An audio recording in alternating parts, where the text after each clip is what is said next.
There we go. We got it. Audio back. So there's always something. There's always something that's been tweaked or changed between streams for no rhyme or reason. But yeah, morning. Hello. Hope you're all doing great. So, first race is going to be coming up in a minute or two, of course. And it's going to be interesting. Going to be curious. It's going to be a busy old time. There's already 68 people registered, and this time of day, exit's clear. Push. that ain't usually the case. And obviously, as per the title, I'm currently putting the Moza R3 under test, and as tempting as it is just to sling the Invicta stuff back on, well, it's not that tempting actually, because I'm kind of sick of tearing the rig up and down now. But I'm giving the R3 it's time to prove what it can do. So I've already done some practice laps just to dial in the equipment a little bit, because even though it has 4 Newton meters of force, 3.9 to be exact, there are still things you can do just to level the playing field a bit.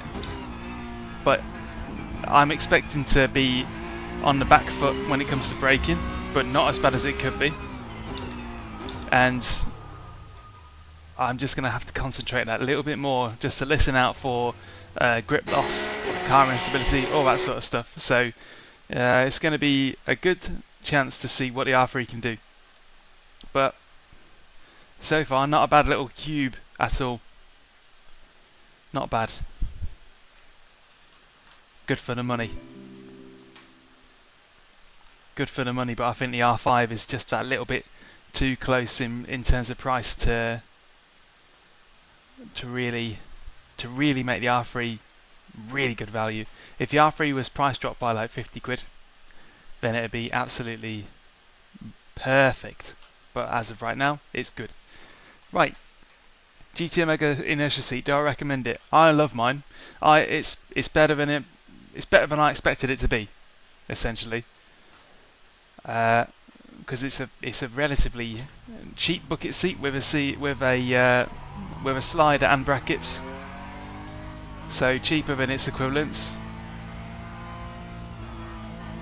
and it's comfy enough. I mean, how many streams have I done now where I'm just sat in it for 7 hours? The only thing I would recommend is that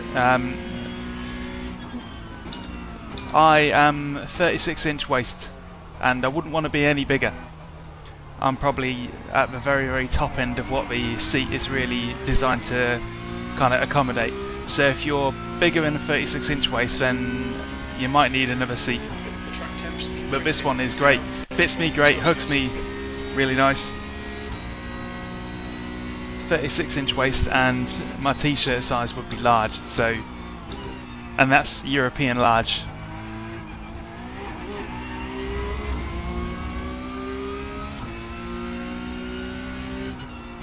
So if you're built like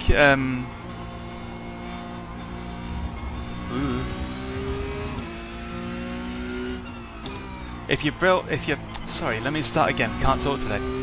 If you're built like an Arctic lorry, then this is not the seat for you. But if you're kind of in the bang average range, then yeah, you'll like it. I like it. I took my slider off her because I don't need that adjustability. I wanted to guarantee that it would be as stable as I possibly could get it.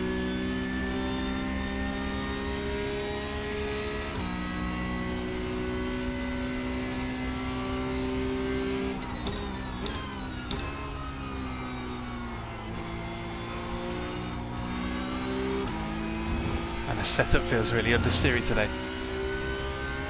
So I am car number 10. And that normally means that this is going to be a really a difficult field. So I would be really, really happy if I maintained that 10th place. I say maintain it, I've not earned it yet. Any video with good R5 settings in pit house? Not presently, but I would like to do it. I think it would be quite handy now. So I'm going to set about doing that, I think. Yeah, definitely. But I'll also do the R3 first. I'll just say, you know, once I've kind of given it a test at the end of this week, because this is my project this week, the R3. Looks like you're clear on I'll the do a little exit. video basically saying what I did to make it Just had a decent time. drivable. I'm hoping that the 3 races today kind of do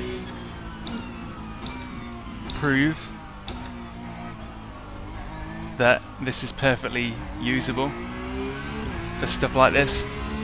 But I'll do an R3 and R5 settings video.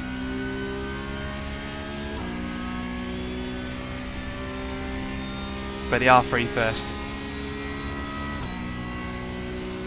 The track temperature is increasing. It's now 36 Celsius. Oh, them little lockups are going to be my nemesis in the cold tyre laps.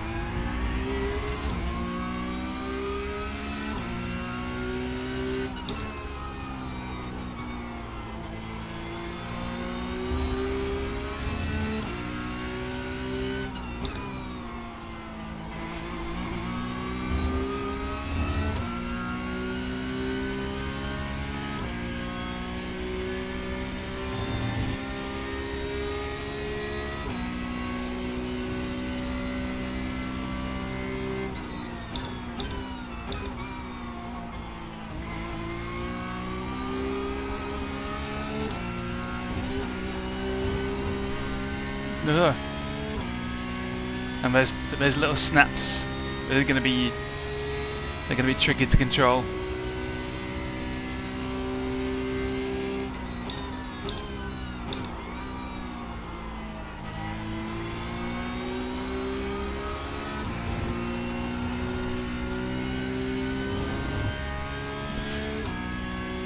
Yes, I am. I'm using the SRB light pedals that come with the R3 wheelbase. Definitely, and that's probably the element of which is probably more putting my life on the line, so to speak. There we go.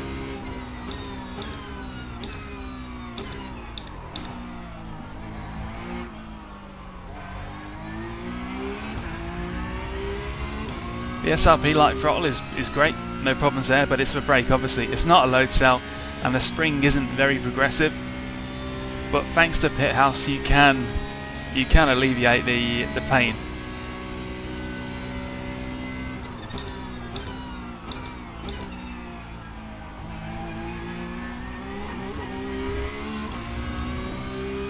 No upgrade kit on the lights. I didn't like the upgrade kit.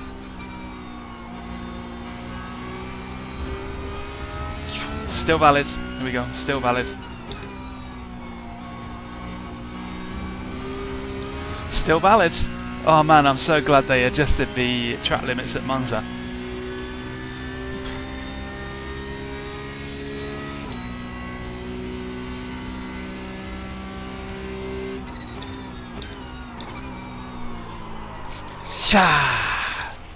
So good.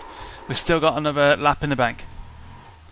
But there was a bit of a rear snap there that I just could not detect early enough to save. Laps won't count till I reset to the pits. Oh god, I'm in trouble now. I'm in trouble now. Your exit looks clear. Stay behind the line. I'm in trouble now. I'm in trouble. But I can still make it. That slide, in fairness, that slide was kind of my fault. Because I'd put the brake bias backwards a few clicks to try and kind of mitigate the front lockups on the cold tyres. But I think I went a bit too far and I just couldn't catch the snap early enough. So there's the answer to that question. What does 3 Newton meters of torque? Well, it's 4 to be more exact. Deary me. I'm going to have to leave a lot of safety margin on the table here. And this isn't helping my chances of getting around for that qualifying lap at all. So I need to leave a lot more safety margin on the table. Once the tyres are warm, it ain't going to be that bad.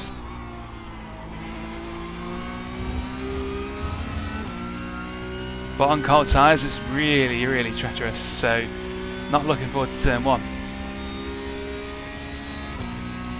So the torque is usable, It's usable, but you're not going to be able to tread the line of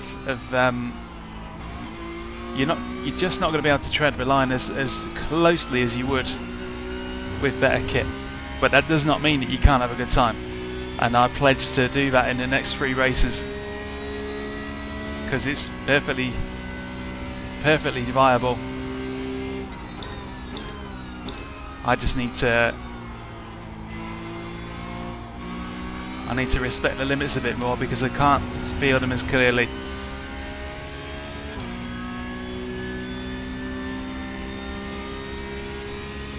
Here we go then. We've got time to get this qualifying lap in at least. Not completely toast.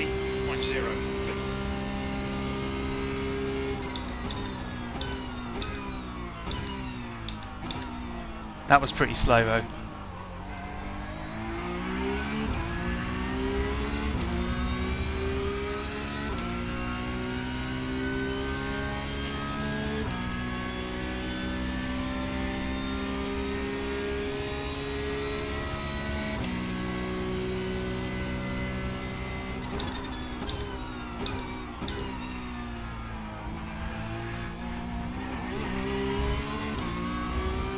Was that? Oh, that was an off track.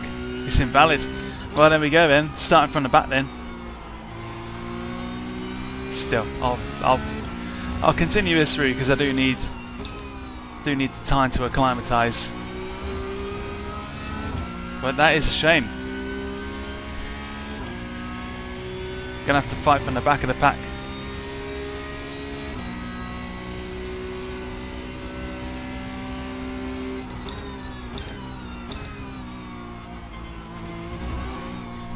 Another off track for good measure.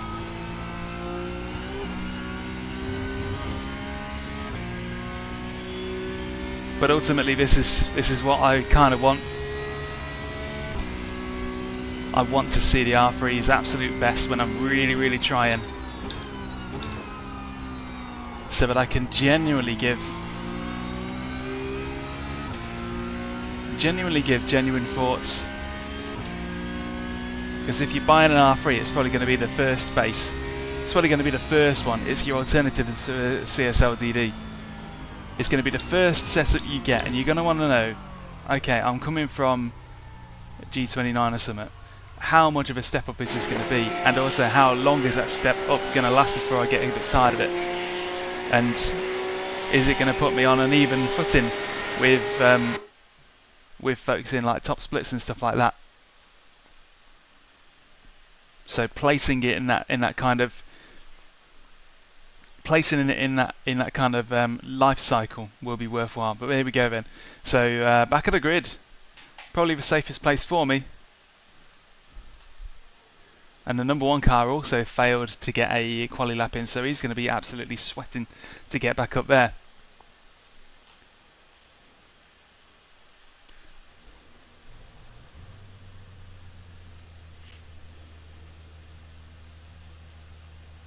Is there a PlayStation R3 available? Not presently. Not presently. And although I can't quite wrap my head around this, it's the wheel that gives the R3 Xbox compatibility. And I ain't got an Xbox and I don't plan to get one, so that side of things I'm never going to be able to test. I'll leave that to others. But there's no PlayStation compatibility yet. I'd imagine that Moza are probably going to try and work hard on doing that, because, well, you know, with Fanatec kind of falling off their chairs a bit, someone needs to take their place while they sort themselves out.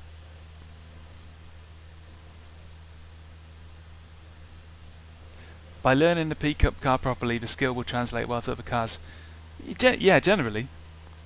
Although the Porsche Cup is so kind of knife edge that, whenever, yeah, short answer yes, but the Porsche Cup is its own animal. So it's, in a way, it's a good way to kind of prove your equipment and prove yourself. Are you precise enough? And then you can translate it to other cars. But it has its own very unique character, which is part of the reason we all love it. P22. Alright Daniel, be ready, watch for the lights. Go, go, go. Here we go. A fairly regular feeling launch, but fine. Here we go then. R3, Moza R3, top split, back of the pack. How much am I going to die? Car left.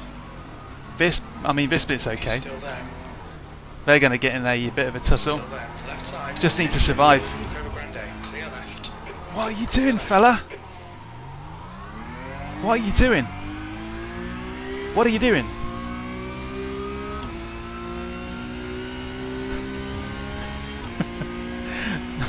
I rarely ever succumb to an outburst, but what are you doing, man? What are you doing? Never mind. Incident in Lesmo 1. That was really silly. Like, stop drying your eyes over getting crashed at, and maybe don't roll back on the track, please.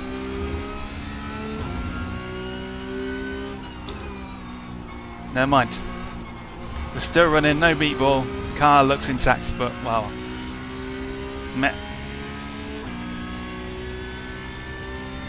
But yeah, although the Moza R3 is direct drive, it's direct drive in the same way that Yellow flag.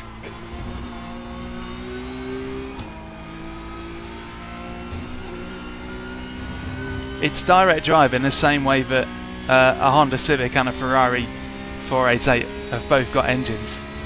It's a different category altogether, so although it's direct drive by name. He's apologised, never mind. Yeah, Jonathan's apologised. We've all been there. All that matters is that he's owned up to it, so no worries, Jonathan, no hard feelings at all. Okay, Daniel, relax, focus, keep it smooth. P20. I think P2's pinned it in Curva Grande.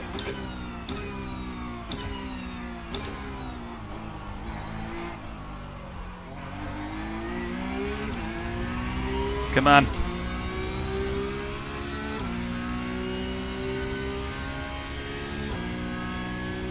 Well, I'll tell you something though, you take the Moza R3 back 15 years and it would be like an alien device. People would be all over it. It would have stormed the market. So we're lucky to have stuff like this now for newcomers, and that's easy to forget. Sometimes you spend so long inside the sim racing kind of sphere that you forget people are coming into this all the time. New people are coming into it. Kids grow up, they get into it. Remembering that fact and remembering that we're all on this like conveyor belt, so to speak, is probably the thing that allows me to motivate myself to make stuff about topics that I've already covered. Sometimes you think, well, I've already done this. Well, it doesn't matter, it's going to be new to somebody. Looks like we're on the tail end of the back of the pack, and so far so good. No wild crazy moments.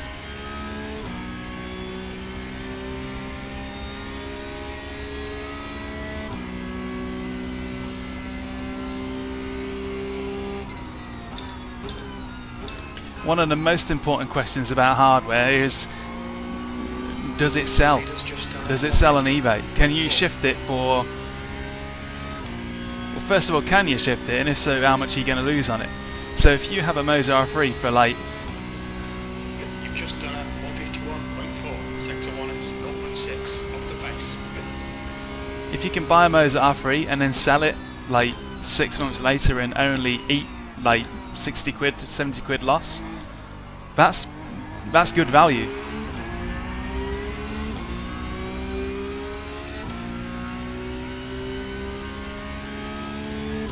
But yeah, for me the R5 has got a lot more punch.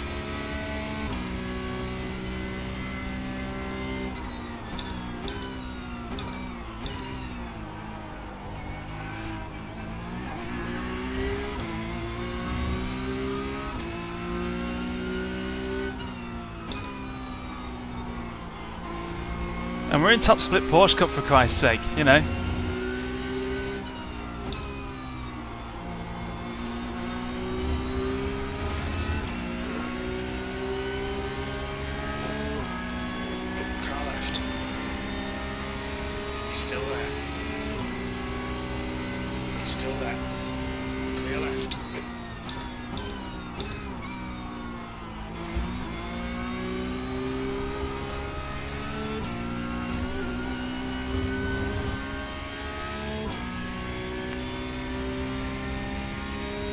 Yeah, but that's the one thing that's always been like it's always been the great thing about Fanatec. You can shift the equipment really easily and it commands a pretty good price in the used market. So it's it's technically risk-free. If you can sell something for pretty much what you bought it for, or in the same ballpark, then the risk of getting it is low. You don't feel that kind of issue. It's just a matter of where you get the money from. You know, have you saved it up, or you're gonna whack it on a minor credit card or something?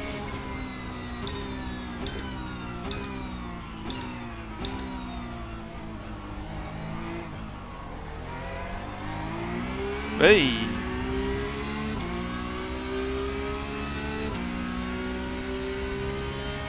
Boy.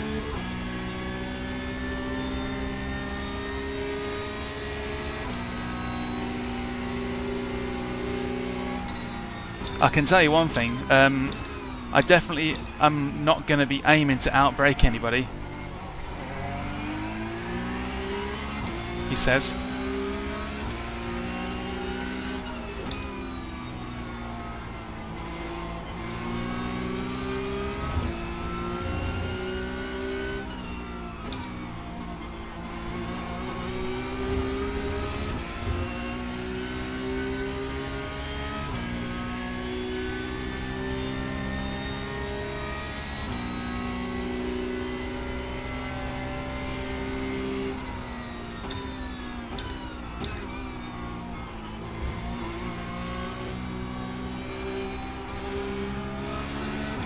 I should have left myself a bigger cushion of air then. I could have got past him. Ah, man. I'll remember that for next time. 15 laps to play with. The leader's just done a 150.0. Car left. Still there. I forgot which buttons I put left and right as. Clear left. Keep it nice and smooth. Ah, there we go. Let the race come to us. Am I about to outbrake somebody without load cell? No. No is the answer to that. I didn't fancy that at all.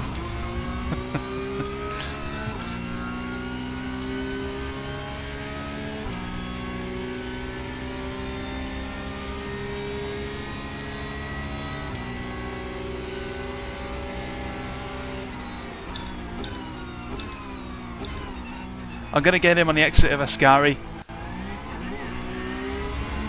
Or here. That'll do. That'll do nicely. Still there. Clear left. Yeah, he's conceded that one.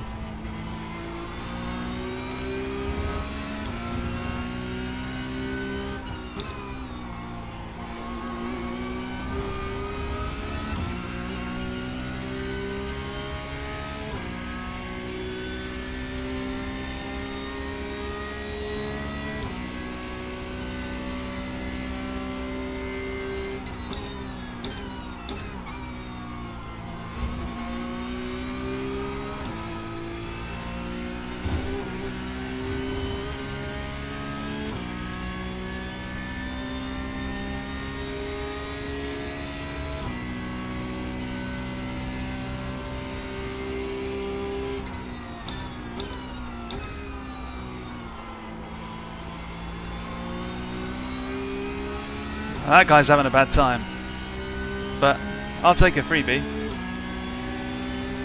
On your left. Hold your line. Clear left. I'll just stick those brakes back a tiny bit, tiny bit.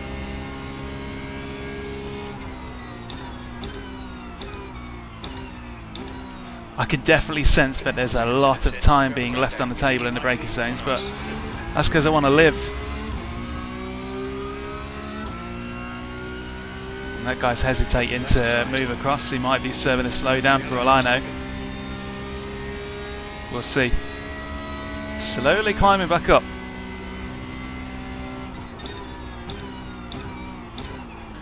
Ooh, that was pretty tetchy. That was on the limit. That was. It's funny how, having done so many weeks of Porsche Cup, you just know, you just get a sense that something's kind of on the border. I know this car like the back of my hand now. I love it. Brilliant car. Yeah, regarding, I mean, I'll pick this conversation up after Ascari maybe.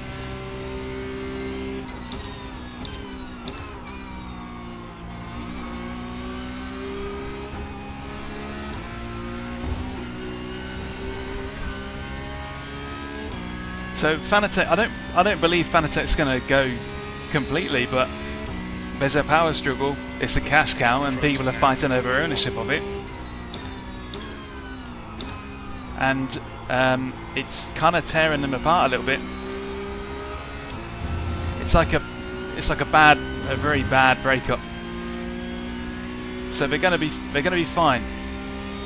But it's just a matter of how long it takes for them to be fine. I imagine in a year's time, somebody will have bought them. They'll be running normally again.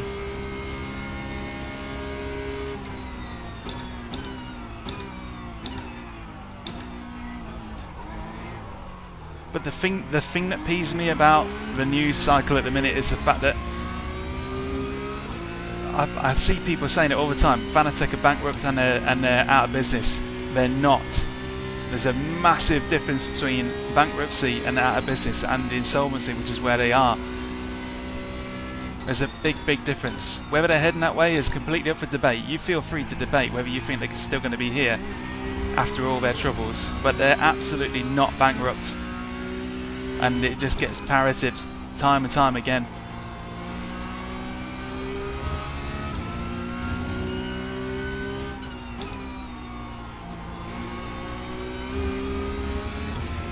In a month's time, or 6 months' time, nobody can see into the future.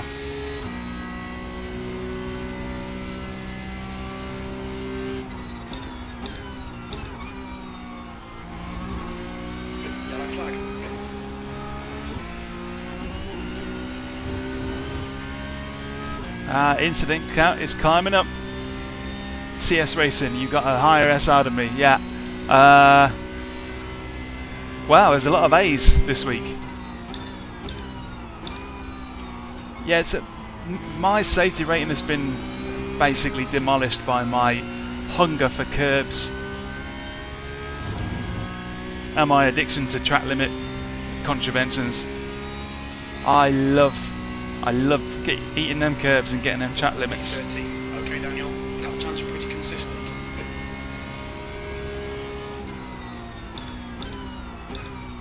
I think P4's gone off in Curva Grande.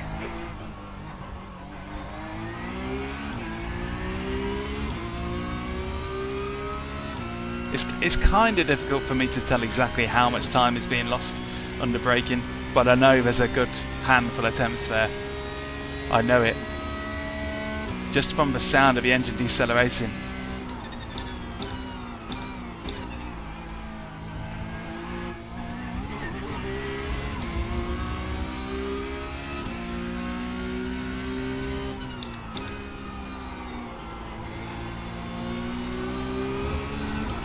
Whoa! No, thank you.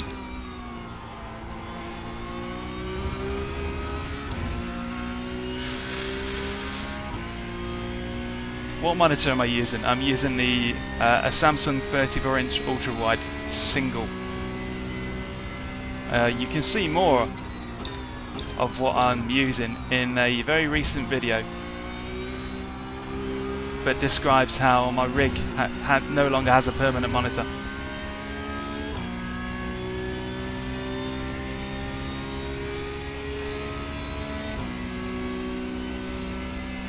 Recently I ran a poll on Instagram and a YouTube community post basically asking folks what hardware are they buying next, and this really illustrated to me, and it kind of kicked me into gear to do this with a Moza R3. I ran a poll basically saying what hardware are you buying next, you know, not when or how much or whatever, but just what brand is going to be your next pick, and Moza was in the lead. Moza was basically, I think they were kind of neck and neck on Instagram, but on YouTube Moza had double what Fanatec had in terms of votes.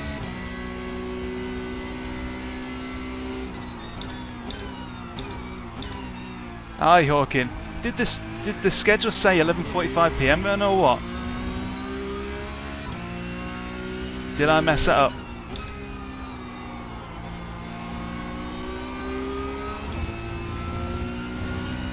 Yeah, sorry about that episode.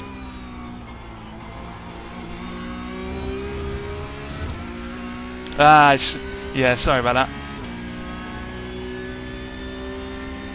That's what happens when I go too fast.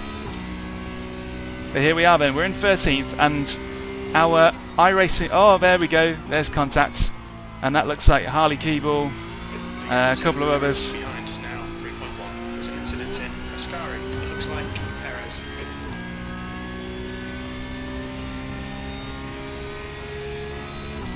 .34" ultra wide, yeah, it's enough if you ask me. I've been managing fine with it for over a year. I don't remember exactly when I ditched for triples, but the reason I ditched for triples was to make stuff like this easier. Much easier for filming, much easier for streaming, much easier to cope with iRacing's overlays without feeling like it's all a kind of house of cards just waiting to fall down, because it did do that to me once or twice. I was streaming a race on triples and I could never see the YouTube chat, which obviously is massively important if you're going to stream. You need to be able to talk to people. But I could never see the YouTube chat, and one day when I was doing a league race, iRacing basically minimised to a single screen, and I think I was in the lead of a race at the time, so I was like, yeah, I need something a bit more stable. And I was also having an office move around to try and give the office a bit more of a spacey feel.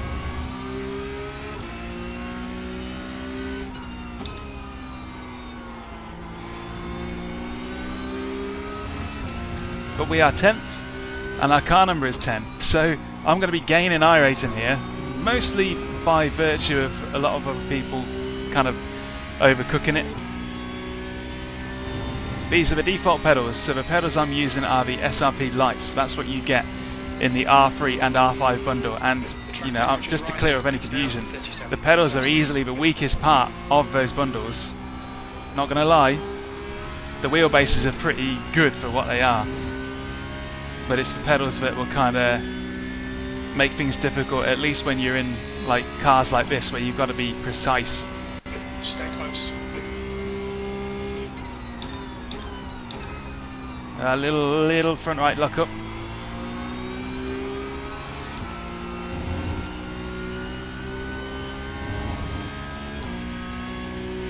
But the R3 is basically, the R3 has got the wrong name because it's 3.9 newton meters. So they could at least, maybe they could have called it the R4. The R4.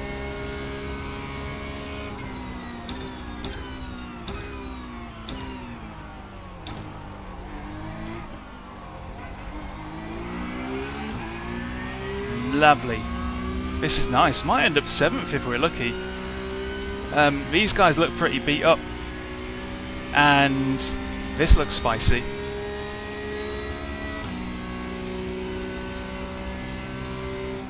This looks very spicy. Let's keep a distance. There we go. One guy with a slowed down. That'll be a freebie. Yes. The car right behind us is a back marker, so he's not gonna. Hopefully, he's not gonna like screw anything up.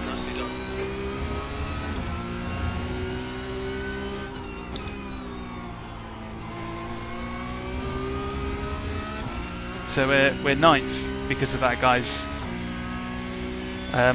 Mario Kart shortcut.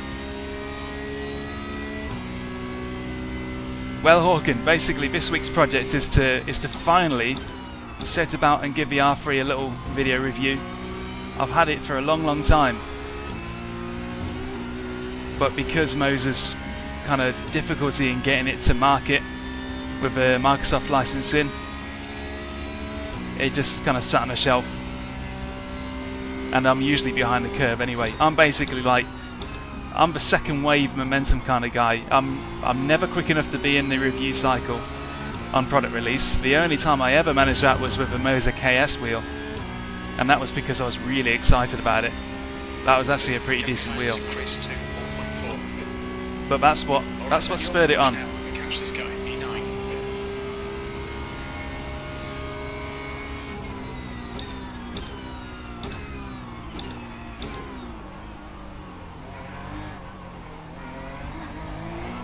Oh, look.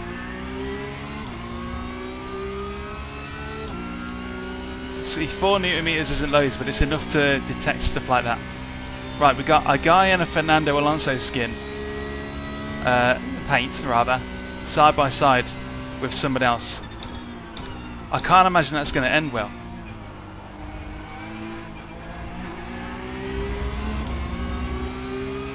No brake performance kit. I've tried that before. I didn't really like it. I thought it didn't add any progression. It just added stiffness. I wasn't a fan. This is way too much for what it is as well. Oh, we see Justice. You get off-track incidents. I can't find a way to spin that quote into a phrase that works here, but I was born in off-tracks, moulded by it.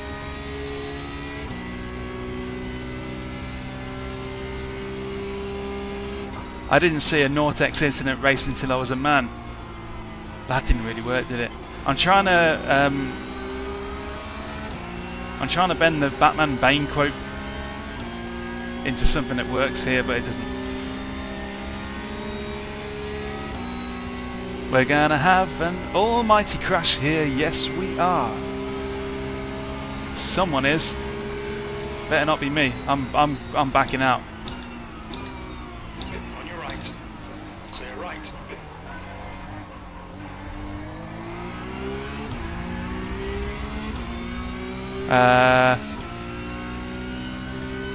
Two laps to go after this one, so it would be really, really nice to pick up a couple of them freebies I see ahead of me. That would be nice. All side by side up ahead as well.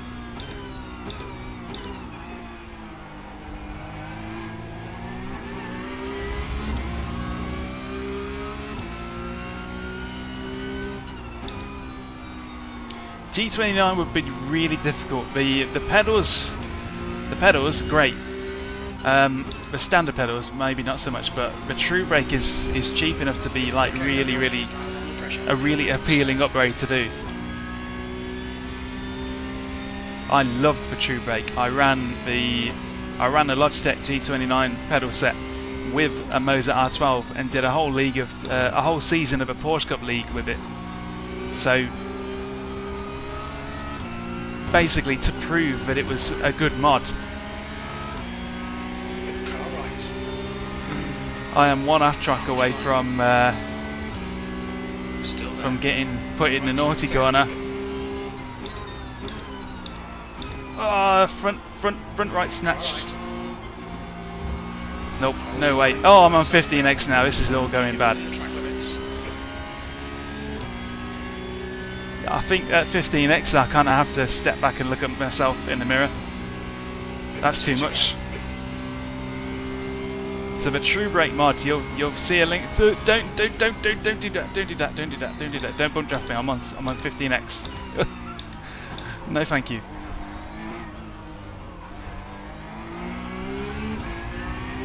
Oh, a slowdown. Another freebie.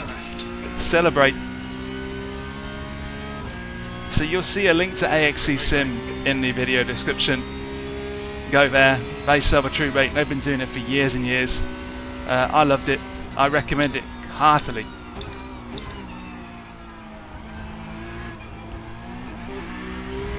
So I used that for a whole season of Porsche Cup racing in the UK Sim Racing League, and nearly won one of the races. Nearly won one of them. Literally on the last lap, second place got me. On the very last lap, they pipped me to the put me to the post. Otherwise, that would have been a legendary little win, that would. I've never tried the TLCM, so unfortunately I couldn't tell you from experience.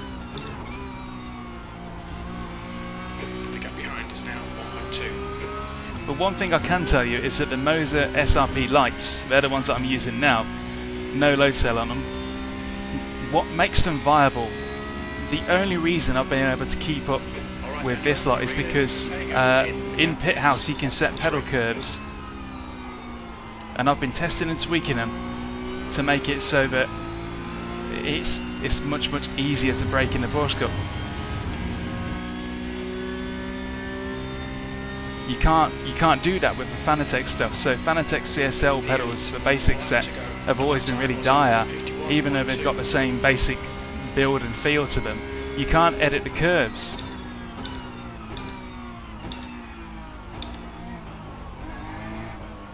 Last lap. And don't worry, it's okay. You only need a C license to race in Porsche Cup.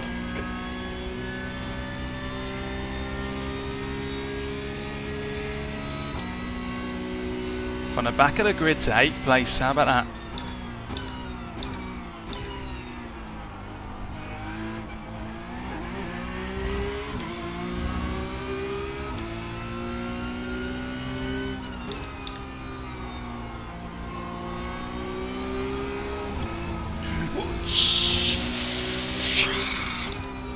Back marker behind me is making me quite nervous actually. He's basically a rear end 4X waiting to happen.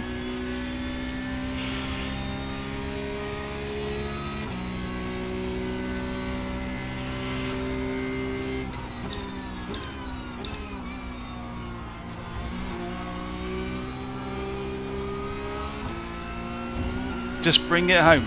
Don't pick up any more X's. And definitely do not lose control. A spin would put me into disqualification now. But wow, didn't expect that. After qualifying so badly, I mean, there's been a lot of contact up and down the field, which has helped me massively here. But I'm happy enough with that. Lovely. P8, there's the finish. Good drive. That's a nice initial haul, all things considered.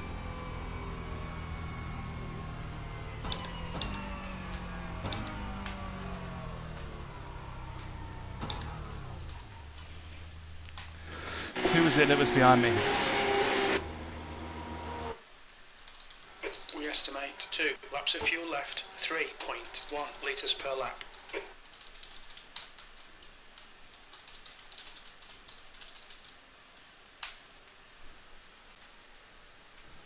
There we go.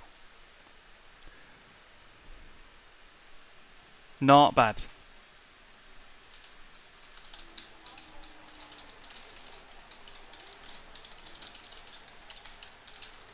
Should be about 2 laps of fuel remaining, 3.1 litres per lap.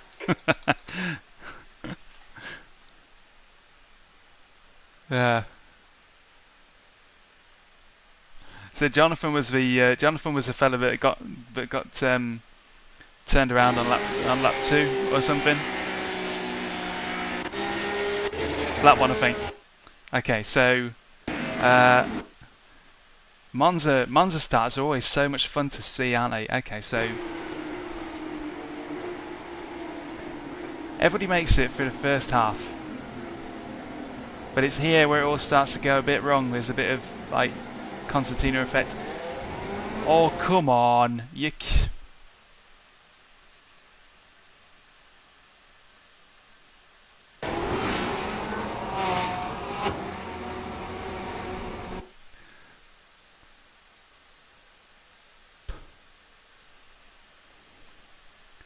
can't start from P2 or 3. You can't be that high up in the grid and think that the whole field has gone past you. I mean, fine, if it was just a bit of red mist and you were like, right, I'll do what I do. But yeah,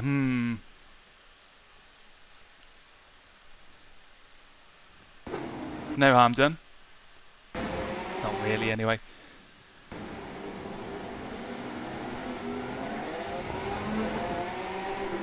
That's bad.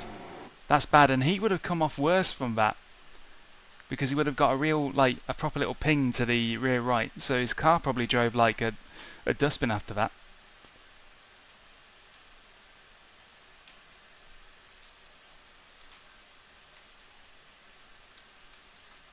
Oh, it's always difficult when somebody's reversing because the camera can't work out which direction the car's going.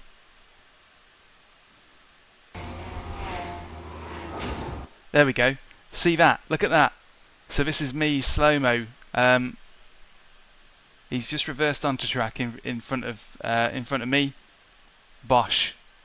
He gets a good old crumple for his troubles.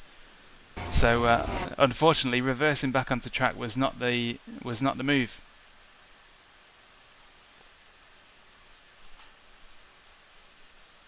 But yeah, race 1 down. This stream was going to be a matter of survival. Can you survive and do well enough in Porsche Cup to actually pick up some good points and good results? And thanks to the general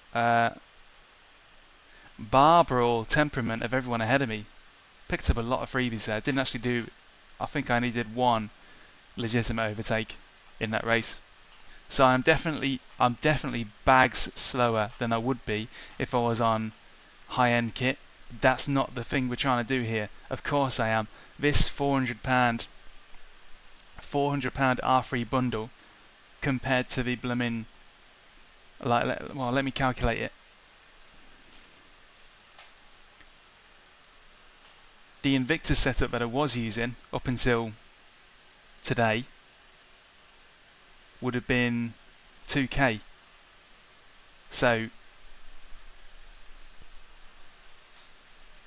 it would be foolish to expect me to be able to match the pace I might have done, but that's not the point. £400 for this bundle is enough to get by, definitely. And what I actually found was that I did a bit of iRacing testing, and I thought, oh god, I don't feel anywhere near as good as I usually do. Of course not. But then I loaded up a set of Corsa and put Monaco on with a Mercedes SLS or something, and just had a nice time cruising around. Loved it. Okay, so we're in between races. So if you're, oh me, trophies are still up there. So that's the trophy cabinet from last week.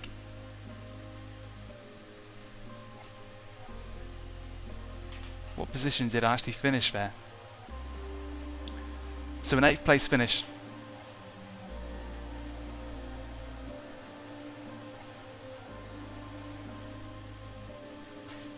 An 8th place finish, not bad. A lot of luck came my way, and that's from a back of the grid start and all. So back of the grid to 8th, mostly because of everybody else taking lumps out of each other. I think I had about 10 freebies there, which is crazy.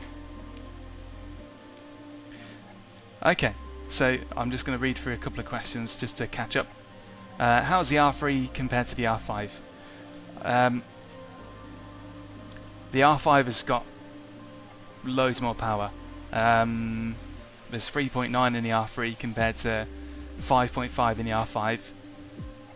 The R5 is genuinely powerful for what it is, but it still lacks that kind of granular detail that you're going to start to get when you get into the R9s and the R12s. So this is great for a starter bundle.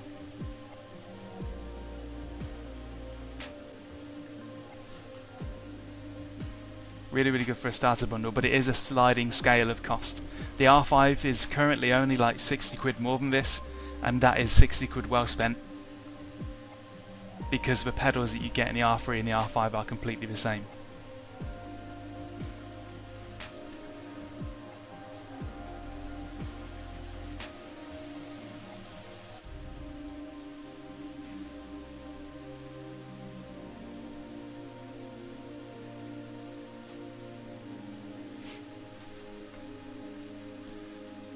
The big challenge when I say is it good or not good, the big challenge is I have to put myself in the mind of me when I've just come from the G29. This would have been a big step up from that. The pedals not so much, but the wheel would have made me start to think, oh wow, okay, this actually feels a bit like a car. So it's a big step up, but the R5 is definitely compared to, it's 400 quid at the minute for the R3 and 460 most places for the R5. The R5 is definitely worth it compared to that.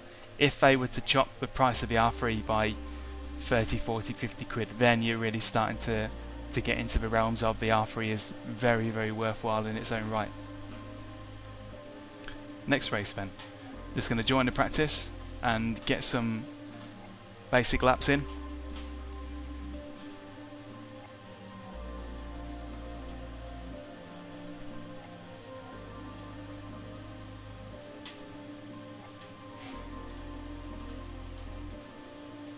And don't forget, of course, that the description contains links to plenty of places that do happen to stock Moza.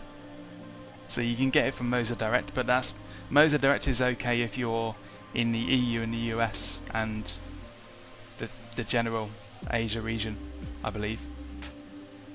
In the UK, you've got the options of GT Omega, although that 5% off code doesn't apply to Moza products. It's only for their own products. Your alternatives are SimDemon, and that code does work. So if SimDemon have got a Moza product in stock, you can use that code to get 3% off, and it does work for everything in their shop because they're trying to get a foothold. So they're willing to cut their own margins to offer that code there. Abruzzi have them, long-standing name. In the US, Apex Sim Racing has them, and Six Sigma Sim Racing has them. So North America, you're covered by Six Sigma, Apex and Advanced Sim Racing.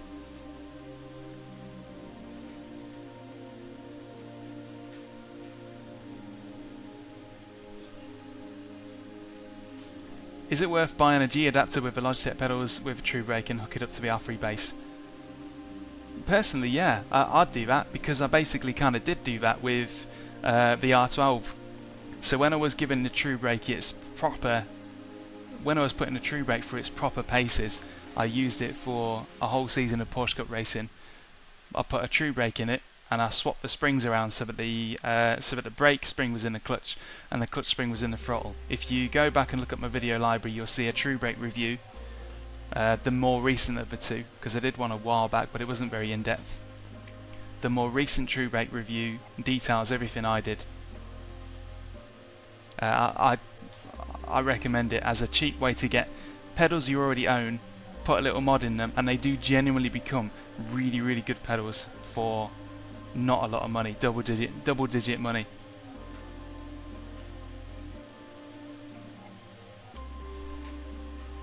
So the R3 base, it may be direct drive, generally speaking. I'm addressing the question now about how it might be compared to the T300. I've never tried the T300, so I can't compare them. But the R3 has enough to live on, and as you've seen by that race just then, it has enough to live on. So if you're just looking for a basic starter set to kind of get you into the realms of sim racing, then it's definitely a viable option. But the R5 is not a lot more, and it's a lot more powerful. Definitely much more powerful.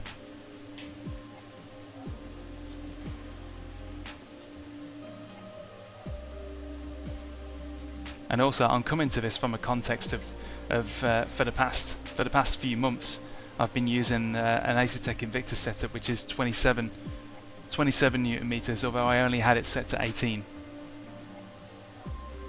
So it's a bit of a tough act to follow.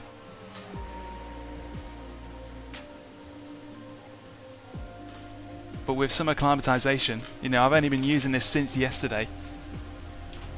With more acclimatization, I'd feel a lot more comfortable, and I'd be posting better times, more consistent times. The track temps are increasing. It's now 40 Celsius.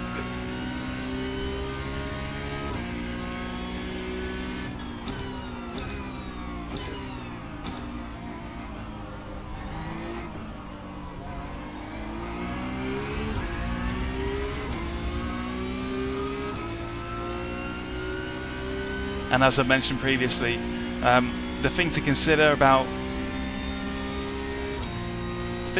before you're buying kit is how healthy the second-hand market is for it. And right now you won't struggle to shift anything related to Fanatec or Moza. The second-hand market is pretty healthy.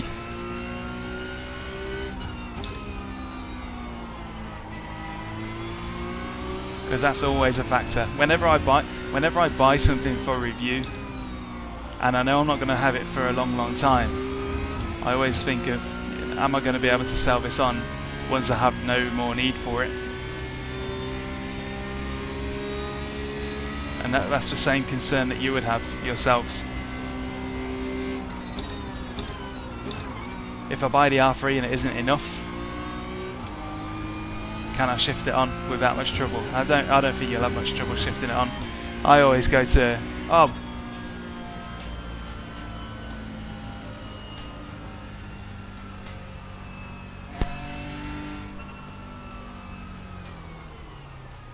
two heads are better than one. Two heads are better than one, and 83 heads are better than one. Sorry about that.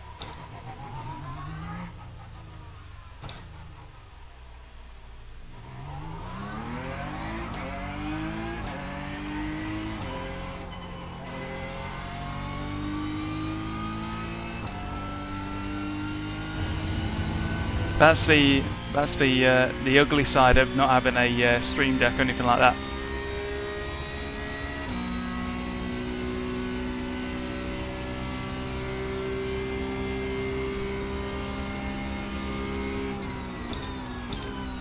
And hey, check out them safety ratings. That's a bit more like it. Although the A license guy is spoiling it a bit, but the Porsche Cup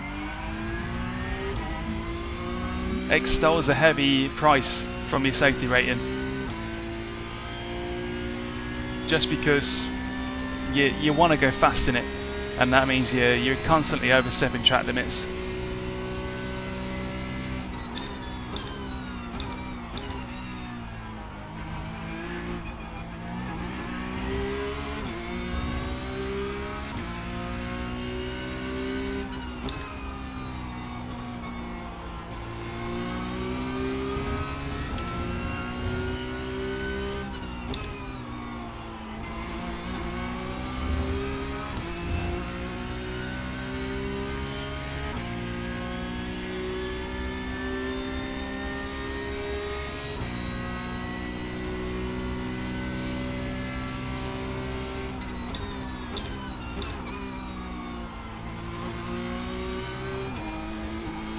One of the big struggles with Moza in the UK is that they tend to get sold out quite a bit.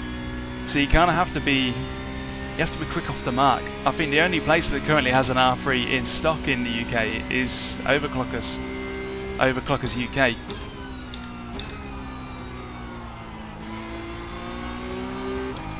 As always, there's a link for them in the description.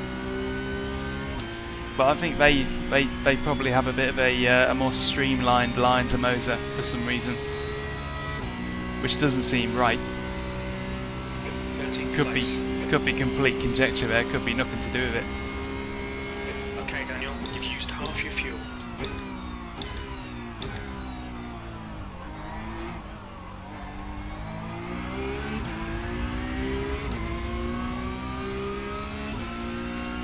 Hey, Bobby. Oh yeah, SRP lights. SRP lights beat sprints any day.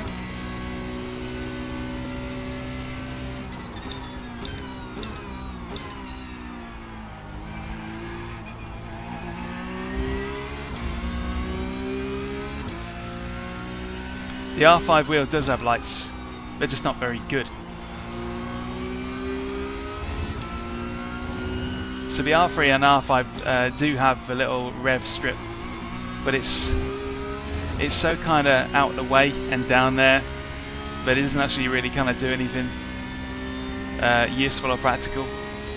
It's window dressing. It's a bit like the Logitech lights. The Logitech from the G27 onwards, I think, or G29, that also had rev lights on the wheel, but they were so diddy. but it was more of a hey look, it's got rev lights kind of thing, but actually being useful.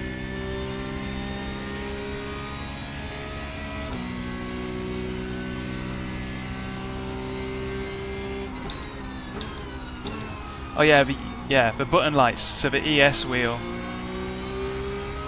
which is what the R5 and R3 are bundled with, doesn't have illuminated buttons. You are right there.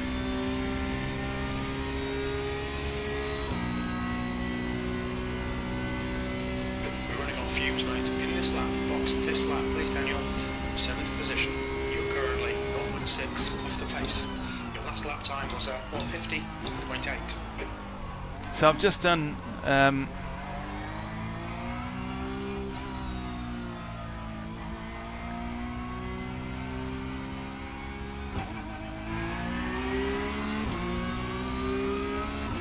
yeah, I'm not that far off a pace, really. It's just a matter of reproducing it lap after lap reliably. Car right, clear right.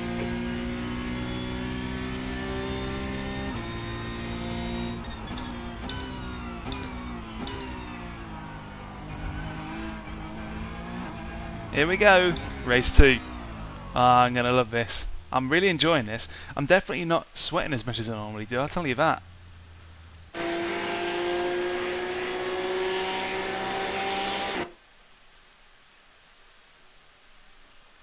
On a high force feedback setup, normally at this point, after one race, I'm already like that guy from that airplane clip where he's just sweating and trying to bring it into land, just like. This is pretty easy breezy now.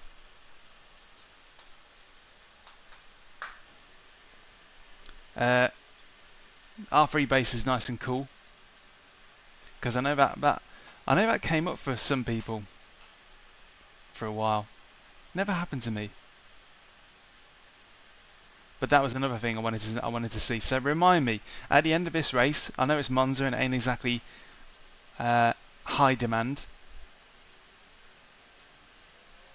but remind me to just check the check whether the base is hot or not.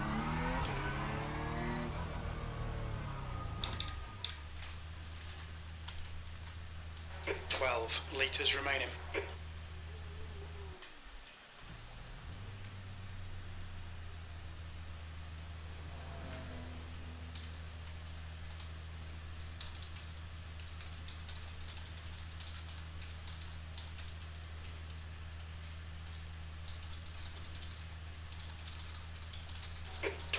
Litres left.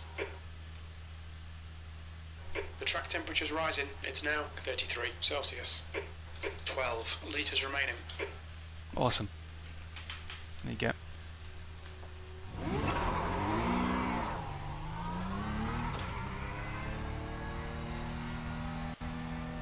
All clear on pit exit. You can push now.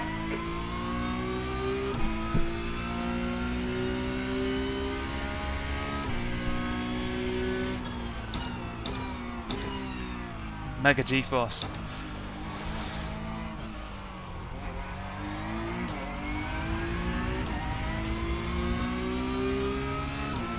And normally at this point of a stream, because normally I'd start a stream at 9:45 so I can get as many races in one day as possible, but started a little bit later and I'm on a nice easy base, so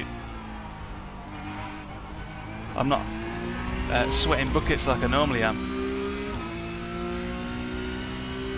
Just a nice stroll around the Italian countryside. Oh, them cold tyres. Well, there we go.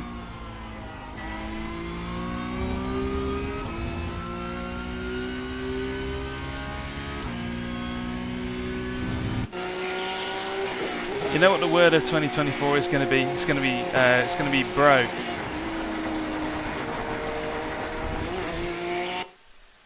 I've heard the word bro probably more times than any other word this year, or read it on screen. But that just means I need to keep out the Instagram comments.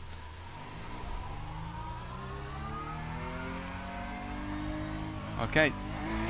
Qualify, let's go. This time without invalidating my laps so I can actually start. at the place I should be. This seat is not that bad for breathability. Could be a lot worse. And the little seat pads at the back and underneath your bum can actually be taken out. They're only sort of like Velcro backed pads, so at least you can wash it. I should probably do that.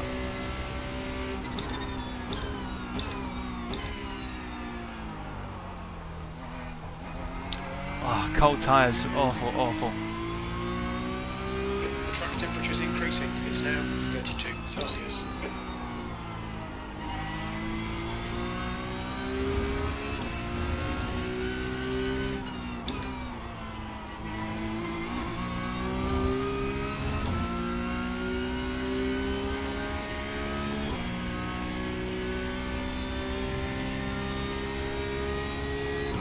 Yeah. Ooh.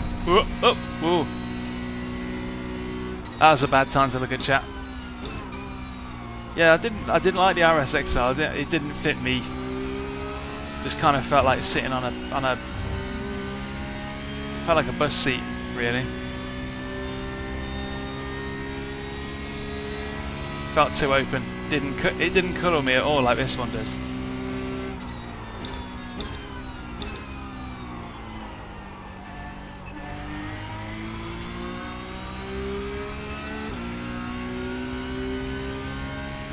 Go then, first of 2 flyers, hopefully.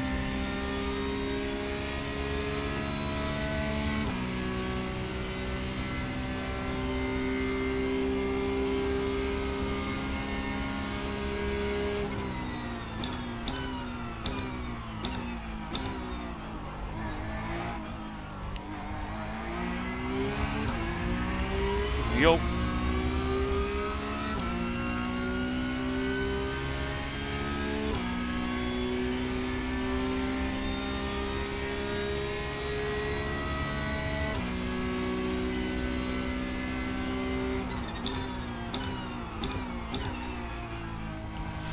Don't off track, don't off track, don't off track. Yes, here we go. We're still in. We're good. Just trying to avoid any lockups and any invalidation.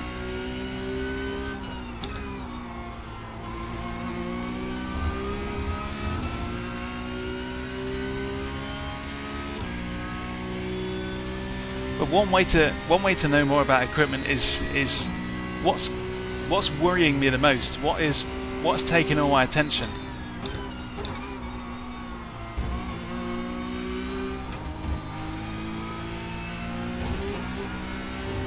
And it's for pedals, definitely. The pedals are by far the thing that's like the weak point of the R3 bundle and the R5 as well, because they have the same pedals between the 2 bundles. So the wheelbase is actually good enough. It really is. I'm able to detect and catch slides, apart from the one that happened at the very start of the video. We'll scratch that down to being an anomaly.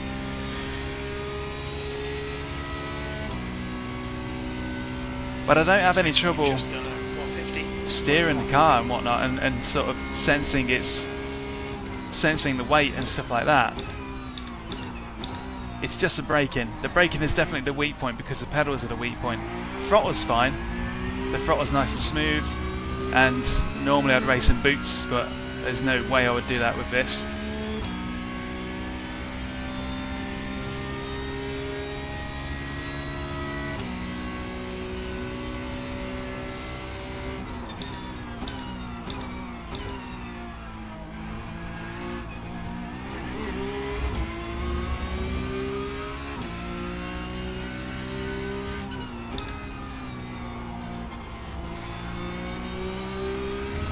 So nothing wrong with the throttle. I don't mind that at all. And the wheel is good enough. It's definitely good enough to be able to tell what's going on with the car for the most part. It's just that brake pedal. Predictably, that's in a car like this.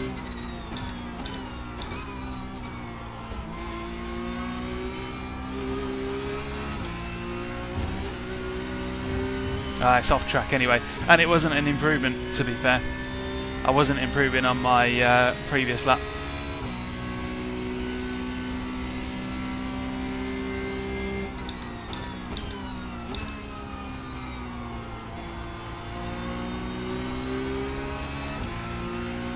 Yeah, I would have only have improved. Bad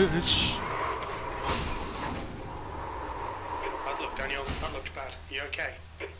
New fastest lap for Ortega, 150.0. Really hope that doesn't happen.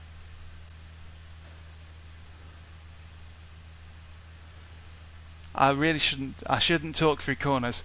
Please ban me from talking through corners. I've had this in weeks gone by. If I ever have an incident, it's always when I'm talking. But at least it hasn't wasted a good lap. I wasn't going to improve, and currently it puts me second on the grid.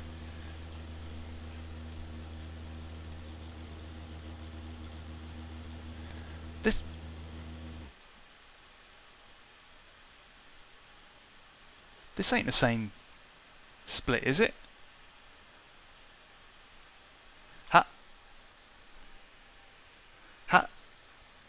How do I tell if this is top split? Just by looking. Is it? Because I'm seeing a lot of similar top split names here. And that don't make sense to me.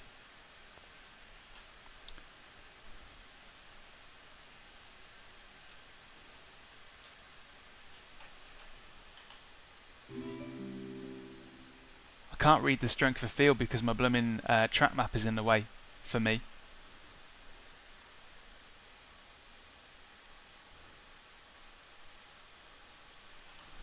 No idea. But yeah, if you're wondering how it's going,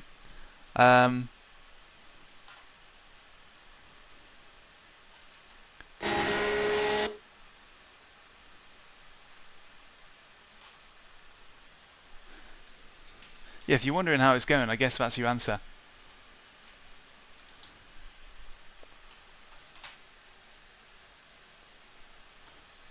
So a real quick 30-second review of the Moza R3 so far, now that I'm putting it through its actual paces. I've done my testing, I've done all my bits and bobs that I do like on my own with filming and stuff like that. But this is a real live fire test that I'm doing here with a car that I'm very familiar with and that's very, very tough on equipment in terms of precision. If your equipment ain't good, you're going to struggle with Porsche Cup. And yes, it's just the brake pedal is a big weak point. So I'm really hoping that I don't get rear-ended down to turn 1, because I'm having to leave a bigger safety margin. I'm definitely having to leave a bigger safety margin at the start of braking zones. So I'm definitely missing my usual Invicta brake pedal at the minute. But that's the whole point of this. The whole point is to see what's the best I can do with what is essentially an entry-level sim racing bundle. Is the Truebrake viable without a cockpit, without a fixed seat? No, probably not. It's going to make your brake pedal a lot stiffer, and it won't work right. So at the very least you'll need a wheel stand, unfortunately. So yeah, the Truebrake is definitely not. Truebrake is not for desk racing, sadly. You know what? A lot of people say that. I say a lot. A handful of people have said that before in comments, that I sound a lot like the Driver 61 guy, Scott Mansell. The reason for that is probably that we are from the same kind of, or at least I understand it, we're from the same basic Midlands bit of the UK.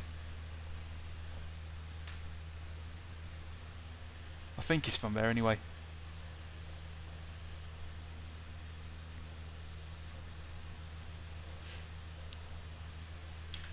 Right, concentrate.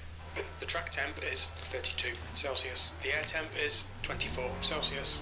Be ready, we're about to go green. Go! Why did I have my brake pedal there? Here we go. Why did I have my brake pedal held down there? Right side. Still there. Still there. Clear right.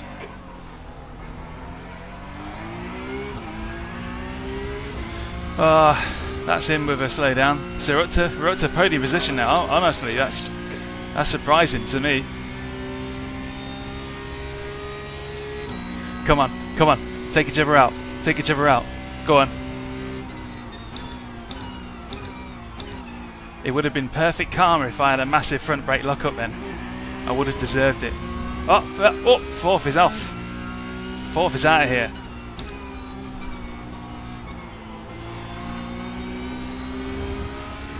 So here we are then. I'm not sure that this is Porsche Top Split. I don't know. It makes sense because these are all Top Split names that I've used to racing with over the past like 8 weeks or whatever, 10 weeks.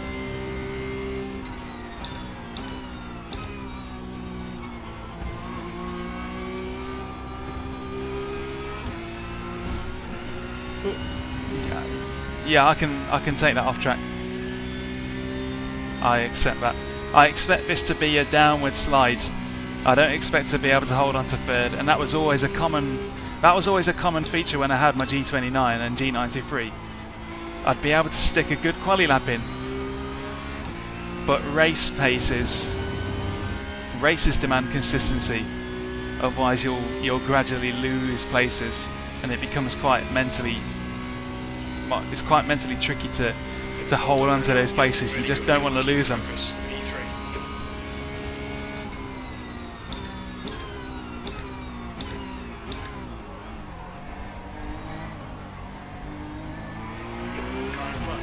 Oh, he got a slowdown there, and I nearly followed him. I nearly followed his tyre tracks there, almost verbatim. I thought to myself that could have been a slowdown. Crikey.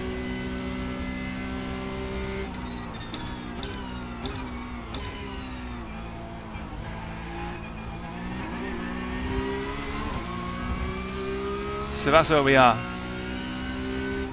Porsche Cup Top Split, Moza R3, second place.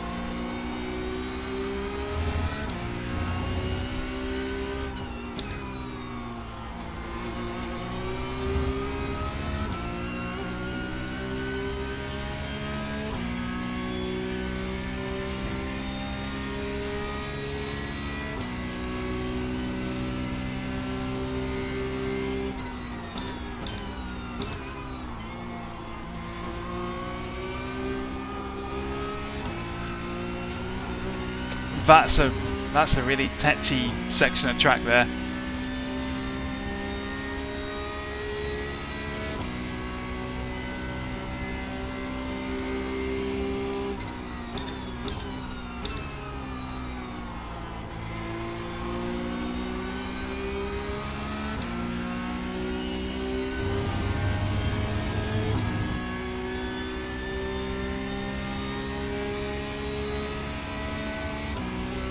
Wait, oh. The leader has just done a 150.1. The guy behind has just done a 149.9. What are you doing? Left side. I'm just gonna cut it. I'm just gonna cut it. No chance. No chance. If I tried to hold that. Please, Daniel.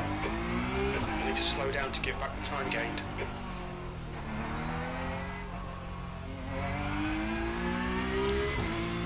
If I tried to hold that, no chance. I think that was pretty dirty of Hayden then.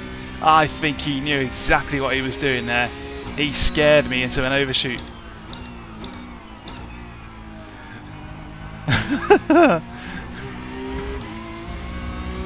You know what? If I'd have slowed down a little bit more, there's every chance I might have ended up in the lead there.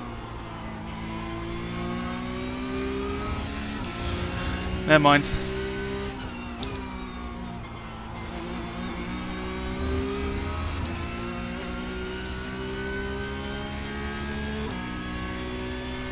He absolutely did. He didn't mind punt me, he sort of mind shoved me. either way, that's a thing that happened to me. I think I gave away valuable intel at the start, saying I was on a Moza R3, because then maybe he thought I'd have trouble braking. But I didn't want to brake at the normal spot. I really didn't want to brake at the normal spot.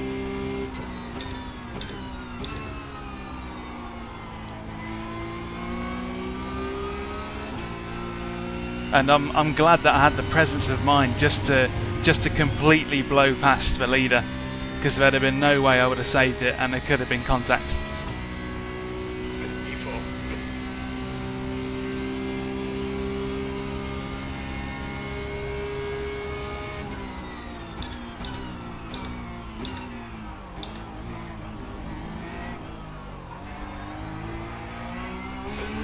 But I tell you what, people are struggling today, aren't they? People are struggling so much.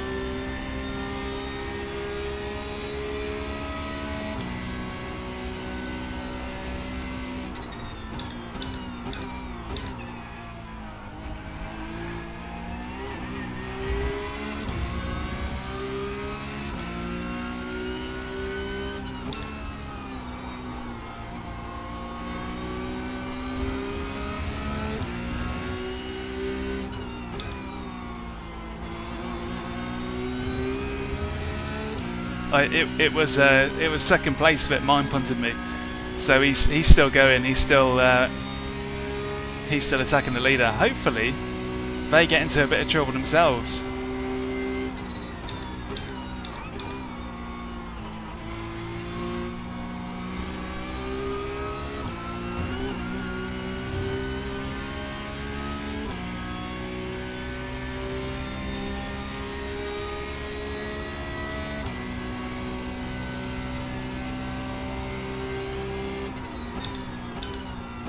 Harley has got a lot of trust in me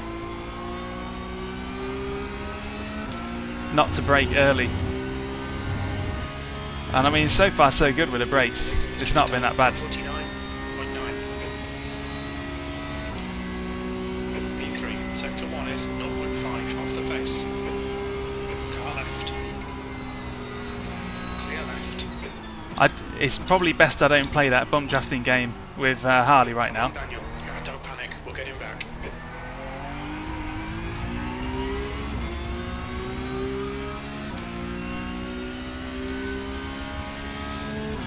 Because otherwise I'm going to end up getting a solid Porsche size battering ram.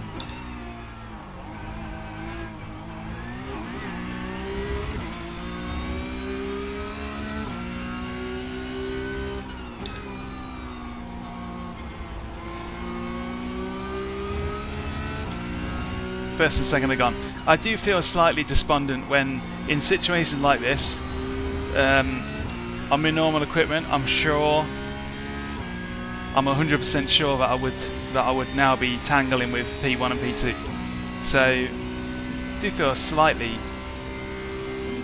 sad about that. But this is a sacrifice I'm making here to give the underdog a chance and just provide some much needed context, because probably not at the end of this week, because this week is absolutely stacked with stuff, but next week I'm hoping to release an R3 review, and this is valuable for me, otherwise I'm just guessing. But thanks to the first race and this race now, I can at least say that it's good enough to do this. It's good enough to do this. Time is at 150.2. Hey Brenton. Yeah, it's going to be interesting to see like how good that is. I don't think I'm going to be getting any in the initial review cycle. Would be cool But yeah, it's good to see that, and it kind of makes sense for Moza, because apparently they're big on like camera gimbals and stuff like that, so they are technically into their kind of motormatics. I know that ain't a word, but in my mind it is. You know, it's natural for them to do kind of motor-based electronics, finely controlled motor-based electronics. It's what they already do with their camera stuff, and now the sim racing bits. Stay close. Wait for him to make a mistake.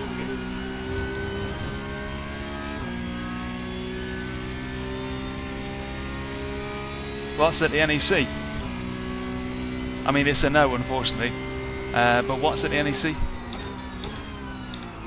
Because I went there for Autosport in January.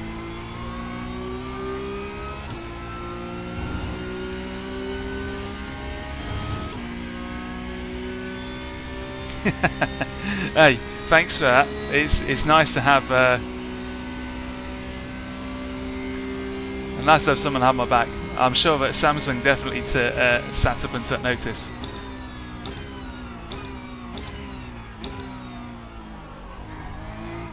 Thank you for the support. The gap in front is now not retained. Appreciate it. Motortronics. First and second are a tenth away from each other. Whatever's going on up there would have been very, very exciting to watch, but unfortunately, I don't have the capacity to stay with them.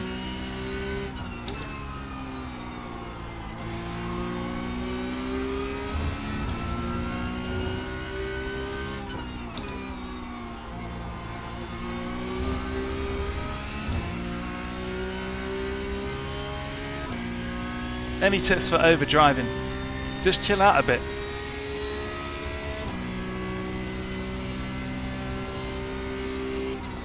But in all seriousness though, when you say overdriving, which end of a car starts going first? Do you lose front grip or rear grip? Does the car start to... Do you start finding corners just... Hang on, let me start again with that. After like 7 laps, do you find that the car wants to spin or it doesn't want to turn? There you go. So you tell me, after 7 laps, does the car feel like a boat or a Beyblade?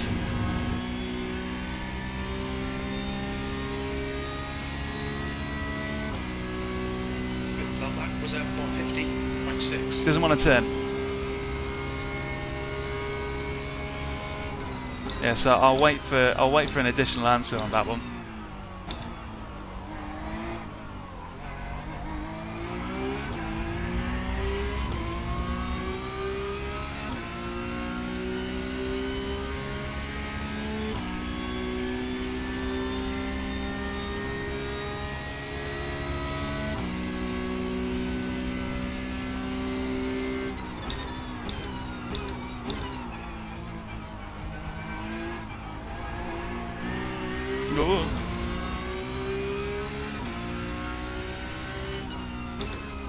Okay, so if you're finding after a few laps of it the car doesn't want to turn, usually that's because you're steering too much. So you're using too much steering wheel to accomplish the same thing. And that happens to be a video that I do have it happens to be a subject that I've got a video on. So if you look back through my sim racing guides playlist, there's a video on steering too much. If you haven't seen that yet, you need to, because it's exactly about that habit. And oversteer and exit is just going to be basically the same. So it sounds to me like you've got problems at either end of the car. You're probably steering too much, and you're probably not respecting the rears because of it.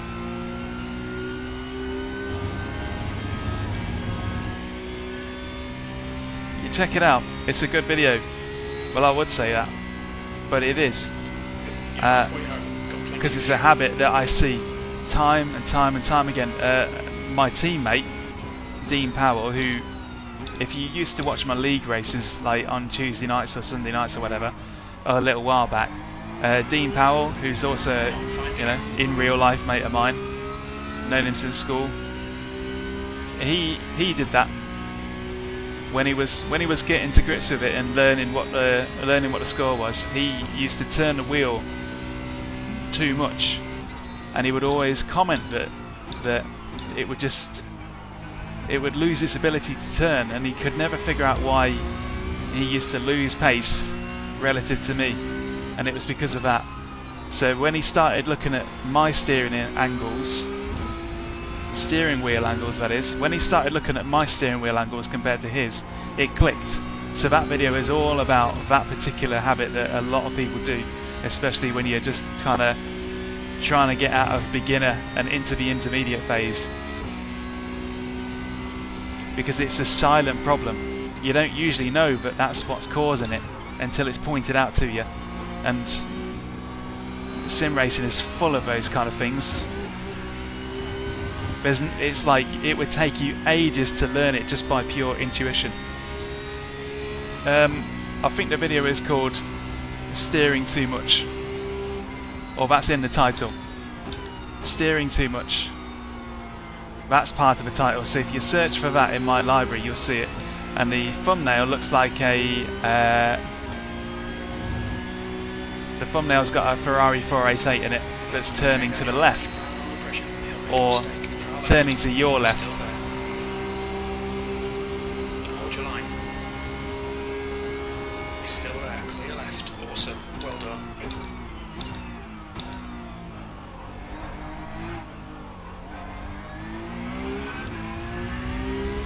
But it's silly really, because I've got about 2 or 3 videos that feature a 488 turning to the left in the thumbnail, so that doesn't narrow it down.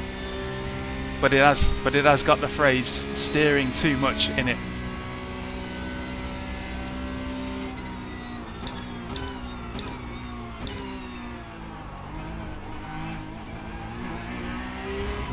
And at the end of the video there's a comparison between what the tyre temperatures are like when you overuse the front tyres and what they're like when you use them properly, or as minimally as you can.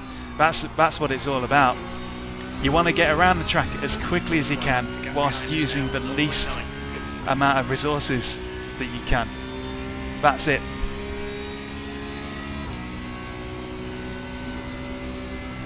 That's it.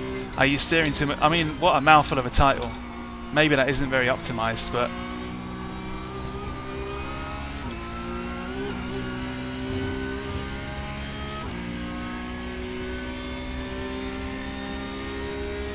g'day Mr. Goose.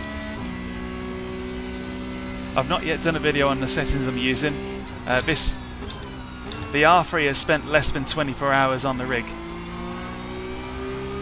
so I will definitely share my settings, 100%.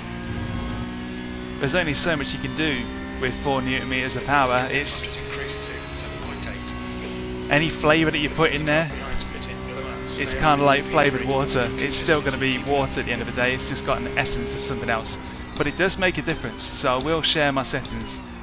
The settings I'm using now are definitely better than the settings that arrive out of the box, at least for me. They work better for me.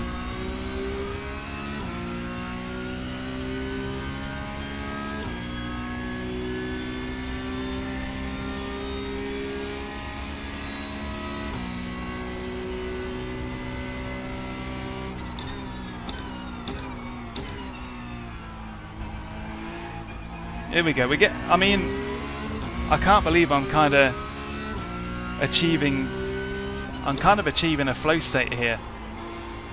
Monza's probably one of the easier tracks for coping with equipment disparity, because there's not that many corners.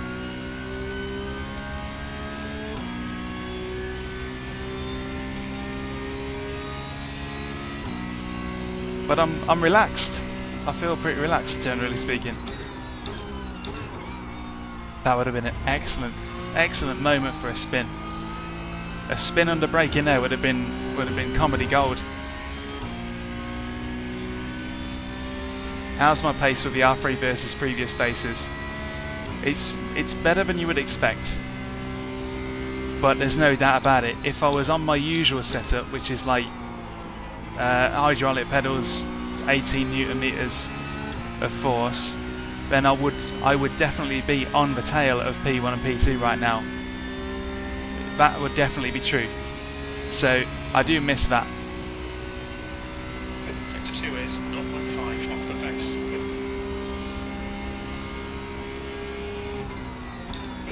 P1 and P2 are both people that I've beaten previously, or at least I think I have. I think so. So, you know, you do kind of miss that. Hey JM, you know that's probably true. But it would be a sad 7k. I'd rather be a happy 5k with all of you folks on my shoulder, making it more interesting, than a sad solemn 7k. A sad solemn 7k silently scooping up points. I was trying to look for another S word then.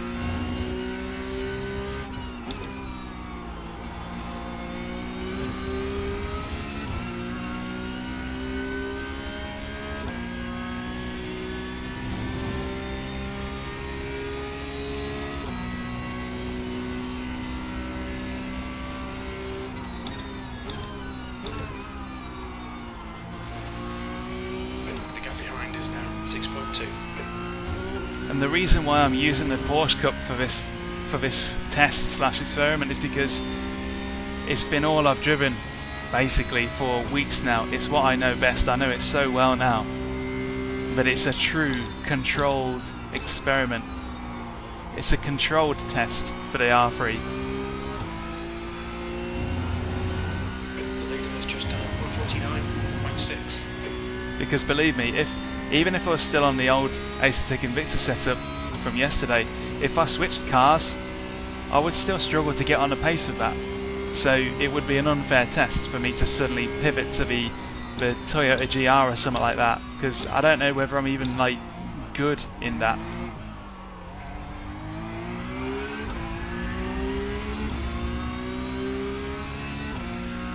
Mr. Gus, there's a very good reason for that. And it's all purely down to experience and exposure. Your mind minimises the tasks. The more you do them, the more your mind can minimise the tasks, and it leaves you with room to do other things. But also, if you were here about 20 minutes ago, you would have seen me stack it in qualifying because I was too busy chatting. But we'll pretend that didn't happen.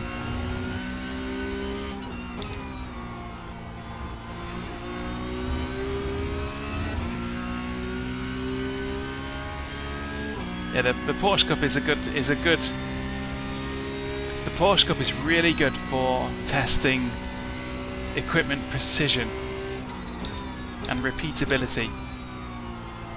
But there are definitely better cars for testing it on an excitement point of view.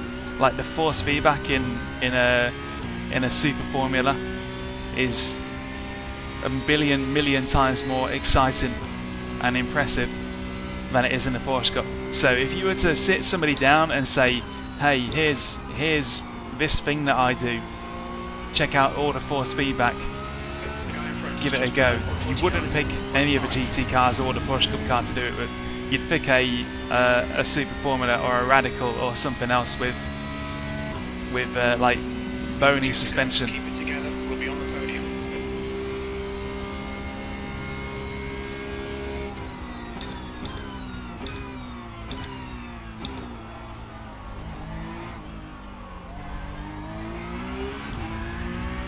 I can't believe how close first and second still are. I bet that's been an epic fight, and I haven't seen any of it. So that's the real sacrifice I've made here. I've given up a chance to see an epic battle side by side. They're just in each other's pocket, and they have been pretty much the whole race.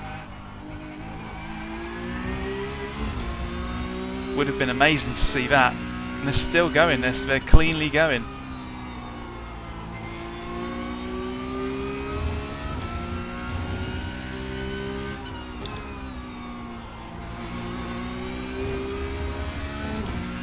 Okay, next lap is the last lap.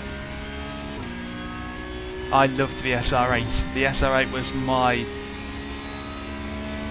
The SR8 was truly a piece of me.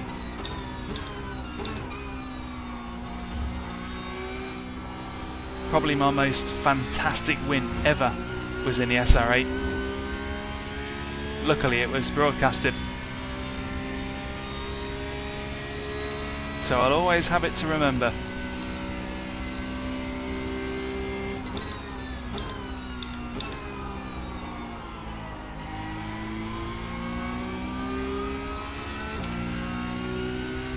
So a little bit of a lonely race.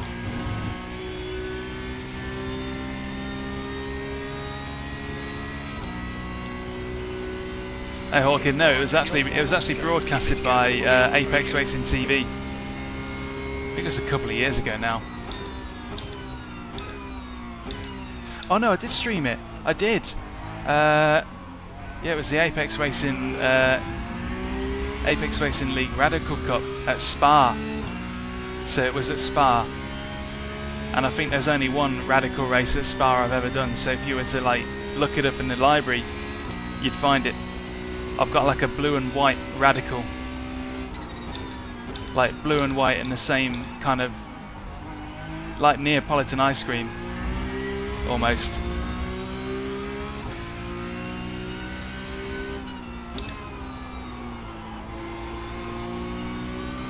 But that was an amazing win. I loved it. I think it was like from 14th to 1st.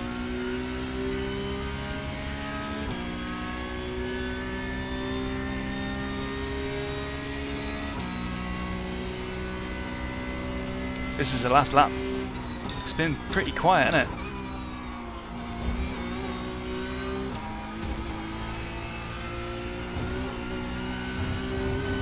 But yeah, despite them being in each other's pockets and battling all the way, first and second have the edge on pace. And they're side by side to the checkered flag. Who's it going to be? Ah, Hayden's pipped it. You're joking. I can't believe we didn't see any of that. Gutted.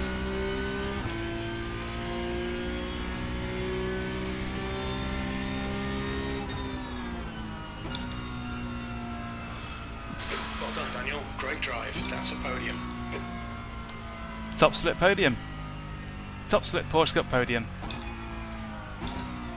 There you go. That's a feathery kneecap for the Moza R3. Sorry if I bumped into T1. You knew what you were doing. Smiley face for anti-seriousness.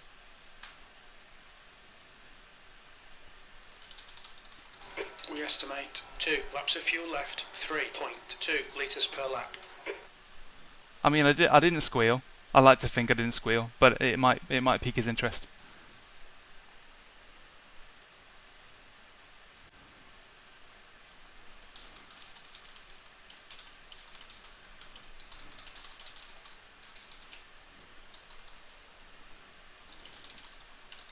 Should be about 2 laps of fuel remaining, 3.2 litres per lap. We think about 2 laps remaining on this tank, 3.2 litres per lap. Should be about 2 laps of fuel left, 3.2 litres per lap.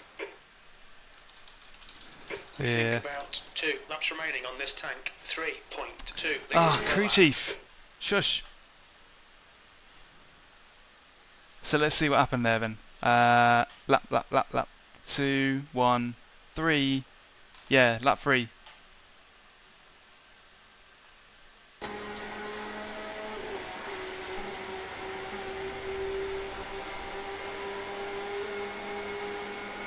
Hawkin, you strike me as a guy who doesn't drink alcohol. True or false? False.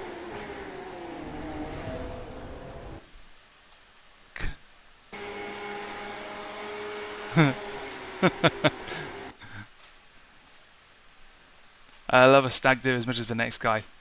Right.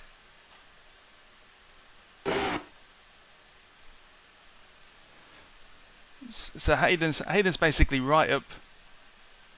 He's right up there.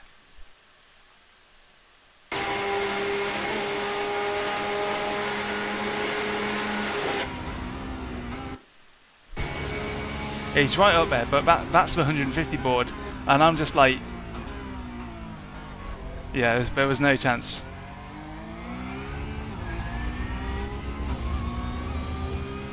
And I really wish that I'd stopped for a little bit.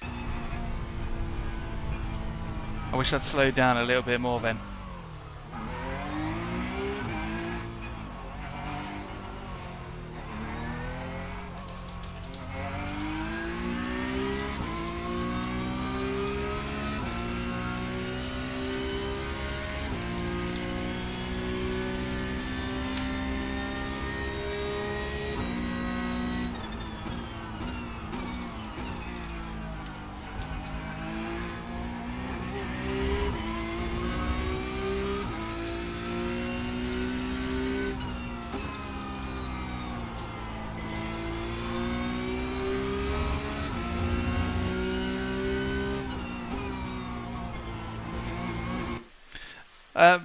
Well, so basically what happened there was, put yourself in my mind, I'm leaving a bit of safety margin on the table here with my braking, because of obviously the brake pedal I'm using is very, very basic. So although I can get in the ballpark, I'm not going to get exactly on it like I normally would. So you would normally brake at the 150 board.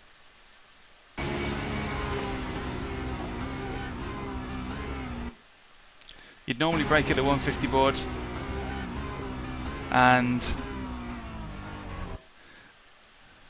that's if you had optimal brakes, which obviously at this point in time I don't. So I wanted to brake at maybe the 170 board, but if you imagine what I can see behind me now, I mean, if you look back in the stream clip, you'll get the idea. That's what I can see behind me. So if I brake early, there's only one thing that's going to happen to me and him.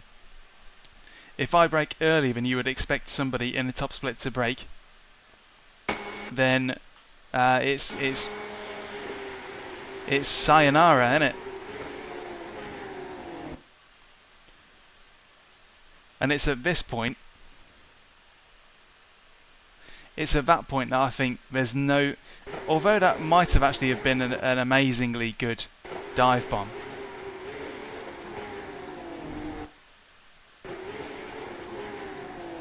I decided it wouldn't be, and just abandoned course and put it over onto the track. Simple as that.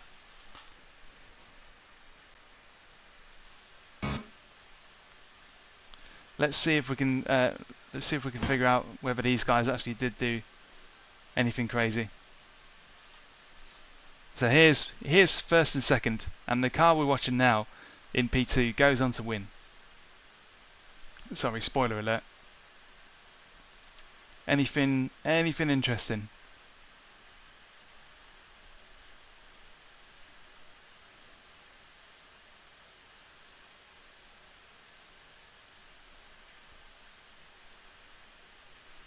Oh yeah. Good one.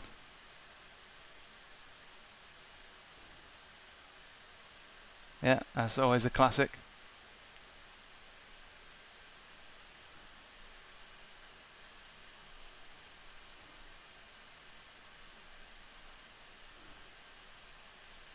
Yeah, good. Classic. Classic move.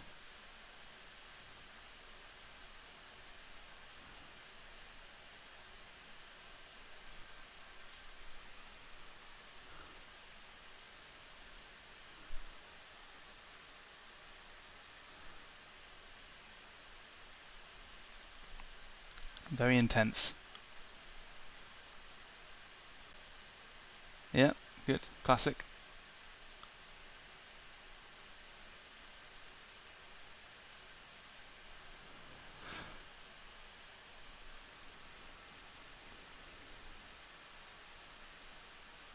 Huh. Controversial. What lap are they on there? Lap 10.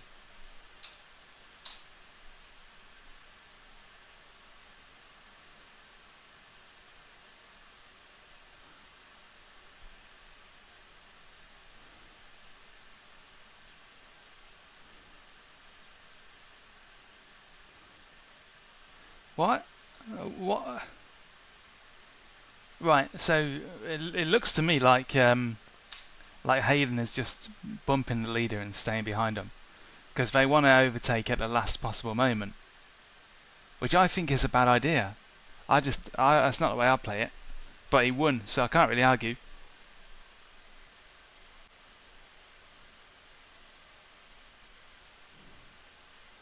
Yeah, he's basically saving the best till last.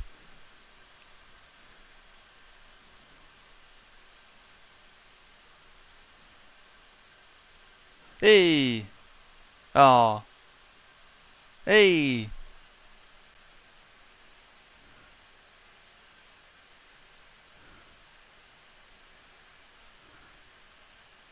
Ooh! Hey! That's it, there you go. That's it.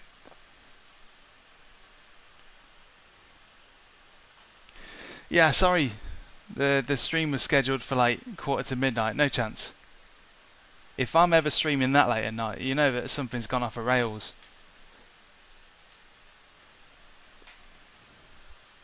So if I ever do that without prior appointment, send a welfare check for me.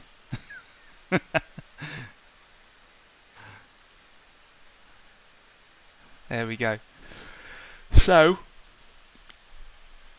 that's two Porsche Cup races in the bag, and the next one will be the final one. It's only a shortish stream today compared to the marathon blooming ones I normally do on a Tuesday, Wednesday, whenever I can. Yeah, I'll save it just in case. So I'll put you on the in-between screen.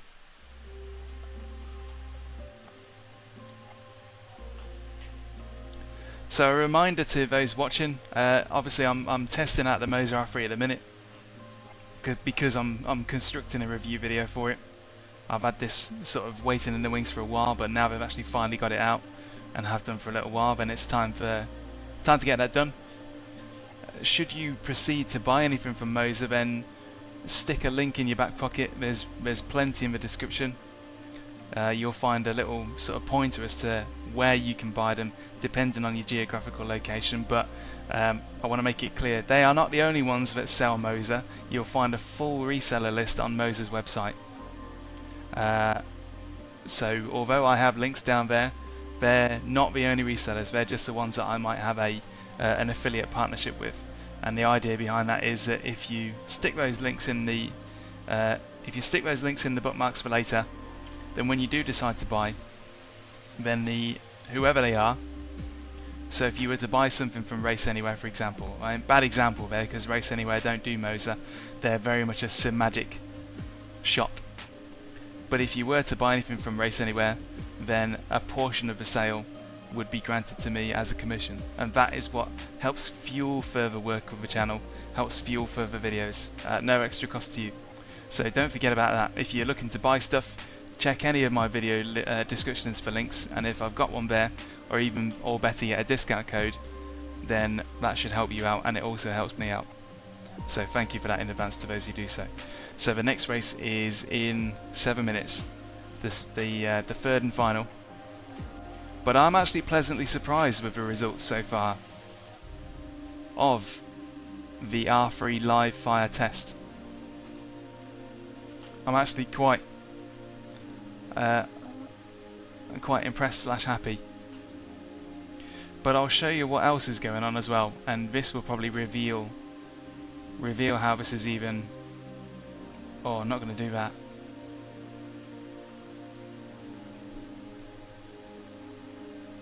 Sorry, the Moza Pithouse software was asking me to do something that sounded install-y, and I don't want to do that so close to the start of a race.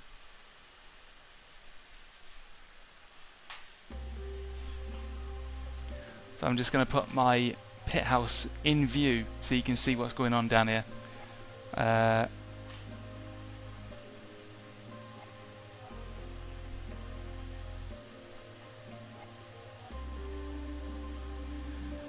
Window capture.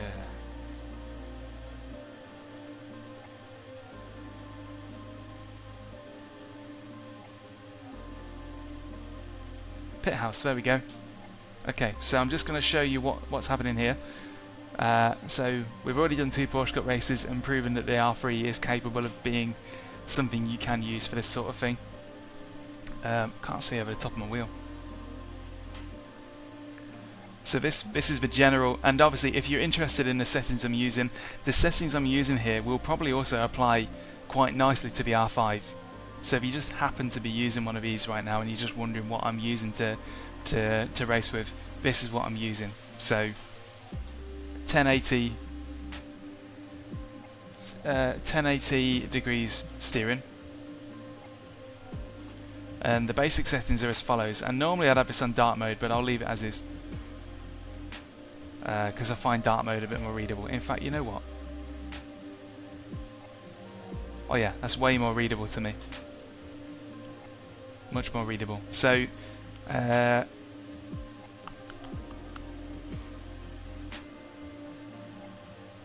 so 1080 degrees is the steering angle I always use, and when you've got quite weak force feedback, then you kind of need to turn a lot of things up to really kind of feel a difference between no force feedback and lots of force feedback or not. Just going to make that slightly smaller. Steering wheel angle is all about preference. So I used to run 540, then 720, then 900, then 1080. There's something about dialing in your own sort of muscle memory that means that you start to prefer the wider wheel angles because you can more accurately pinpoint steer. But the advanced settings, this is where it goes a little bit off-piste. So I've put the natural inertia and the natural inertia and wheel friction are ramped up all the way. The reason I'm doing this is because I want there to be resistance when I deflect the wheel. I want it to be that, because that's how my mind works with force feedback. At least when the power levels are this low, you kind of have to be very unsubtle about it. So wheel friction and natural inertia is turned right up. There's nothing special going on in the equalizer. I don't think these really do anything. There's just not enough power and response in the wheel to make it really matter. The base FFB curve is kept as linear. I did experiment with parabolic a little bit, but it makes it too intense too quickly. So that really is it to me. It's the natural inertia and wheel friction. That's what makes it work for me. This is not the FFB 3.0 beta as well, or beta. I'm not running that. So these settings could be out the window. Although I don't expect them to be. I don't expect that firmware update to make a massive difference to the R3, but I could be surprised. Could be surprised.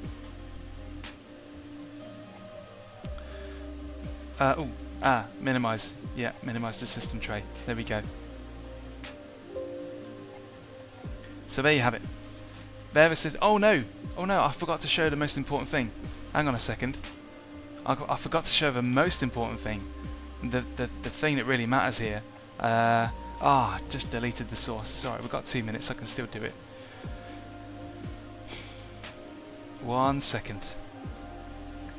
So the setting I'm going to show you is basically the make or break setting. If it were not for this setting, I could not race in Porsche Cup. It just wouldn't be anywhere near viable. I'd do it, but the safety margin I'd have to leave would be so large, it would be no fun at all. So in the pedal configuration, this is what I've got going on with the pedal curve. So you might struggle to see the details of that, but the pedal curve is maxed out, or it was. The pedal curve is maxed out so that when I've got the pedal all the way down, it maxes out at 70% or 71%. But also this bit here is maxed out at 60%. Now normally my stance against doing stuff like this would be don't do it. But that's when I'm talking about people who've got hoisting valve pedals, people who've got high-end pedal sets limiting the curves because they keep locking up. When you've got the equipment to do proper braking, then doing stuff like this is not on. but on what is essentially a £40 pedal set with no load cell, you need something that can at least give you some chance of a level playing field. If I didn't have this pedal curve in place for the brake, I would not stand a chance. So if I had anything like an SRP, like the normal SRPs, if I had anything at that level or above, I would not do that. But because the SRP lights really do need that leg up to even be close to viable, then I don't see any moral quandary there. I don't think anybody can complain. But I see folks with really good pedal sets that are limiting the FFP, that are limiting the pedal curve because they don't want to learn to brake properly. With the SRP lights, it's not really possible to brake properly.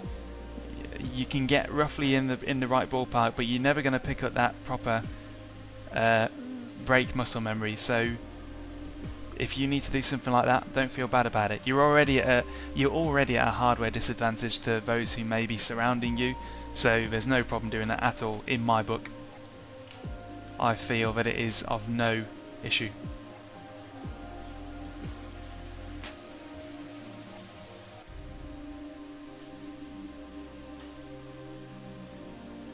Okay, live scenes again. Let's have a look who we got here. Who we got here? This must be.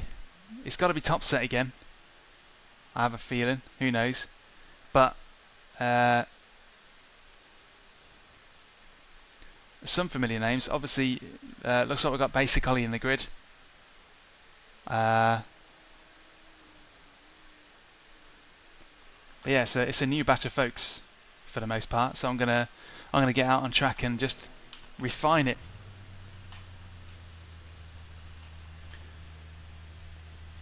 So this will be the third and final race of the stream. Hopefully it's a really good one.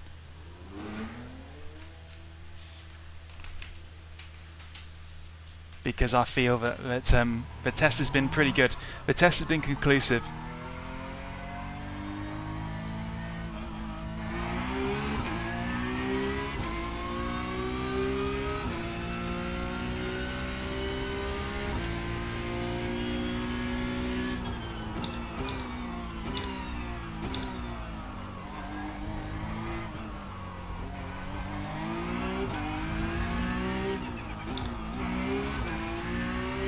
Good. Nice.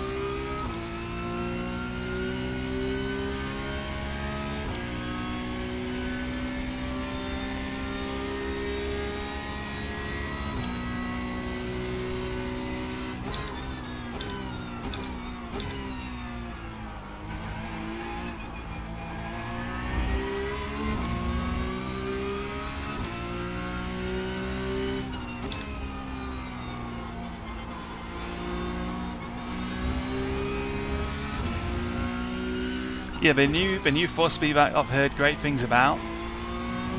It'll be nice to try it.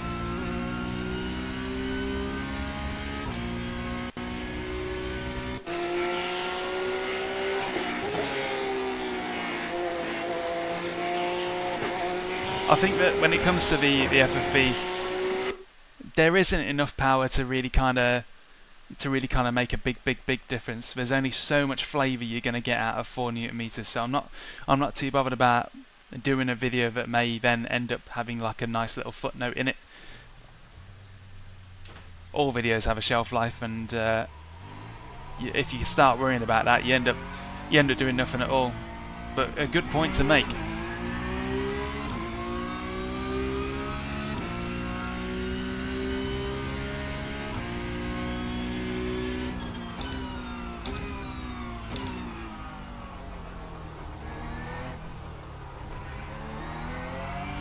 Okay, qualifying.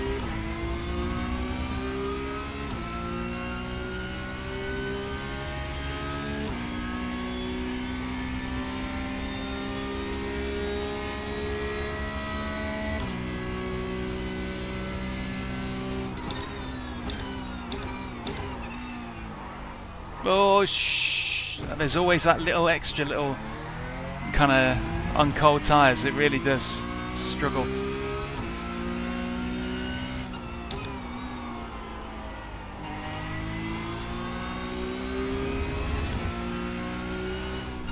Whoa.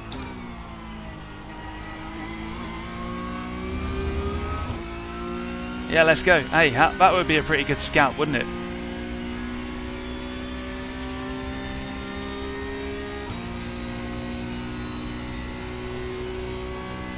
Somebody needs to let him know that I'm on an R3, because that will put the pressure on. That will put the pressure on massively.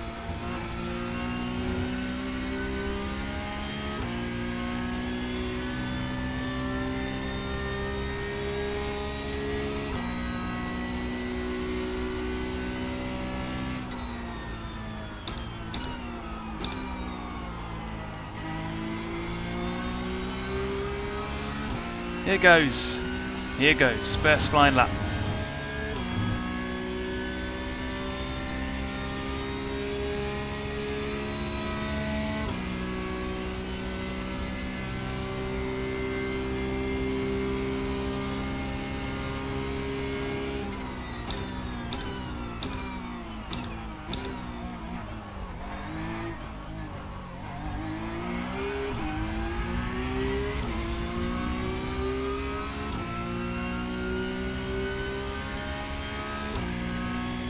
Yeah, I think the FFB 3.0 is like a beta.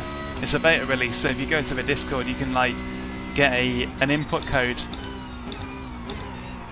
to make the firmware available for download via the Pithouse software. So I might do that. I might do that after this and just have a look and see. But I don't expect it to make a massive difference. But I'm willing to be wrong.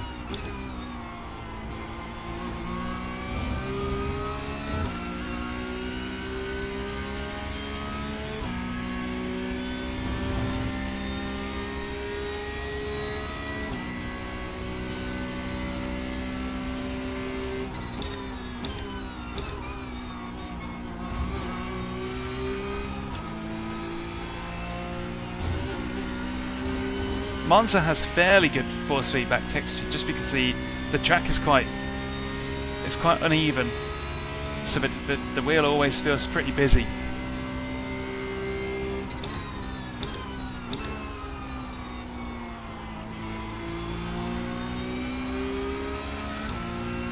This feels like an okay lap.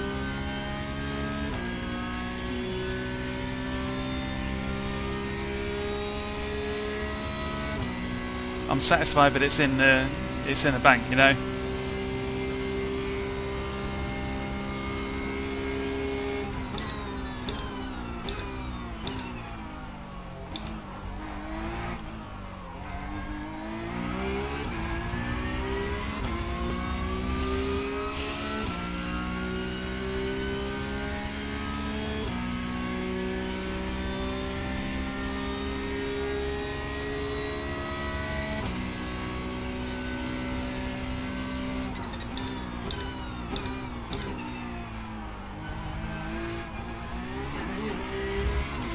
Yes, this is good.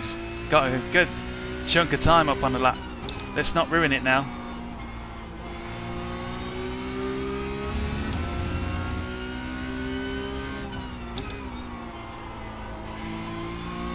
Oh, there's a temp or two. No, come on. Come on, come on, come on, come on.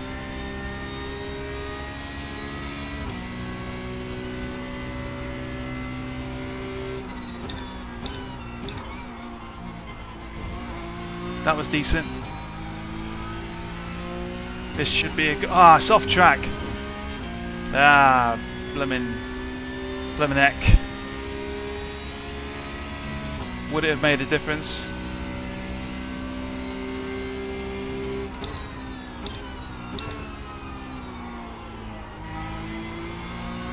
Just took too much, too greedy. Too greedy. So it would have been 4 attempts up. Ah well, I can wipe my tears with that. Right. I'll be back in 60 seconds. I'll be back in 60 seconds and then we launch into the next race. Let's go.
Let's do this.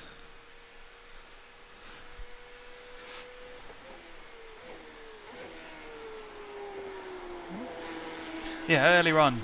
So how Moza are definitely the ones with the hottest iron to strike right now. I did a poll on Instagram and YouTube, and on Instagram, Moza I think they were definitely in the lead, but they had 50% more votes than Fanatec, who were second place even now. And in YouTube, the community post, the vote, Moza basically had double of what Fanatec had, and Fanatec had double of what Simagic had, and then Acertec and Simicube were languishing just because of their price point. Of course they are. But Moza definitely are the kids under the spotlight right now. And the new product releases have definitely signalled that they're kind of getting the message now, because their first wave of equipment honestly looked like something Mr. Tumble would use, and it just kind of put everyone off.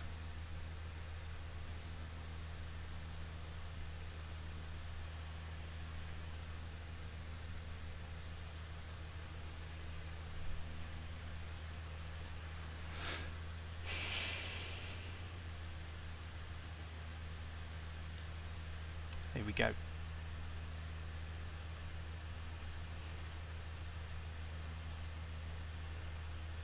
Cheers, Average Joe. Yeah, this will be the third and final. So after this I'll be wrapping it up and then getting back to creating this review with the scripting and the videoing and bits and bobs like that. But this has given me everything I need to construct a sizable portion of the driving section, so this was well worth it. I'm pleasantly surprised, and I now have a story to tell.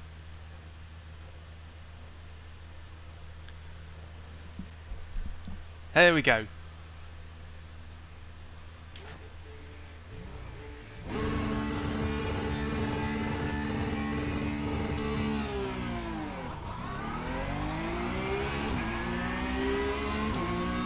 Big moves.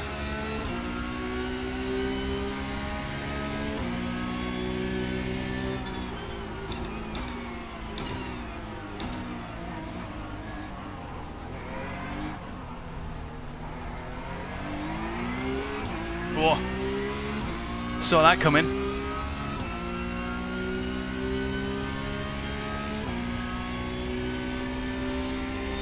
It's like you gotta have eyes everywhere.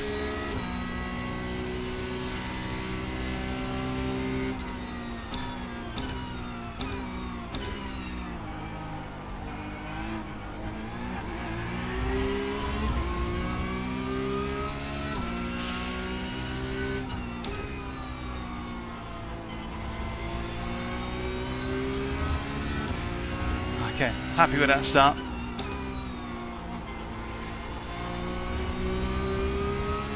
No big losses.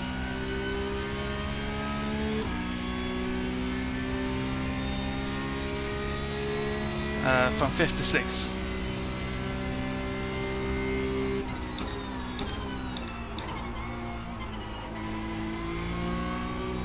Tyres need to warm up. I want to get into the flow. You know what? The hidden, unsung hero of this has been the clutch system. So I don't have a clutch pedal, obviously, and I don't have clutch paddles either. I'm using a button as the clutch, and I have another button set to the launch trigger.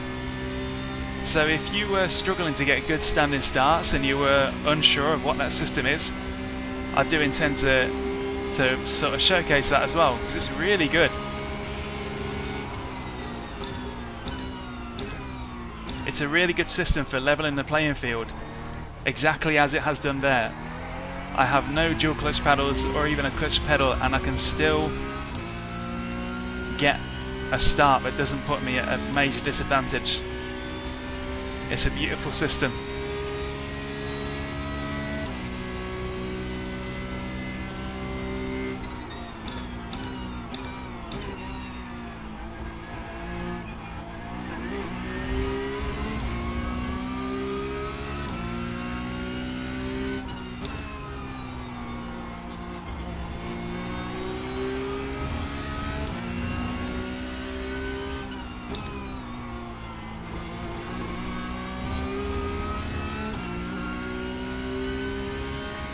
it would be really nice to keep within contact of this bunch. That would be really nice.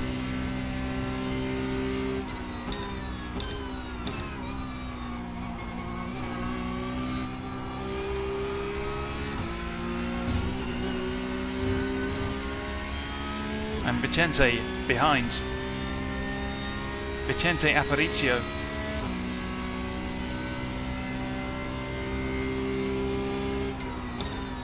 Right, I'll tell you a little bit more about that launch button on the back straight. So in your iRacing options, and it's the first screen you come up to. The first screen you come up to in the options with the control schema, there's a launch trigger button. It's on the left-hand column. And if you bind that trigger to a button, it basically acts like a dual clutch paddle if you know how to use it. So that means you can get dual clutch paddle level starts without actually physically having one, which is obviously a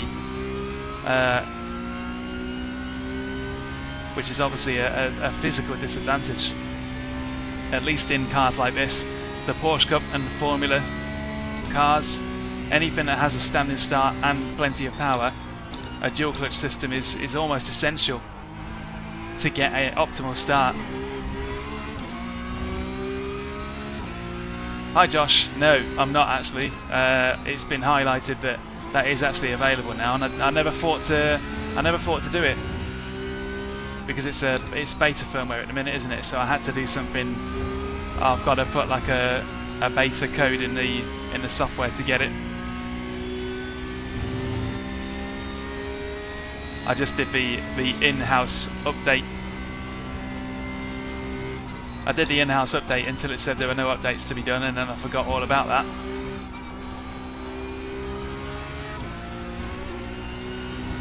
I think it would have minimal effects on the R3, but I might be wrong. Oh, is it just out now? Is it? That's good then.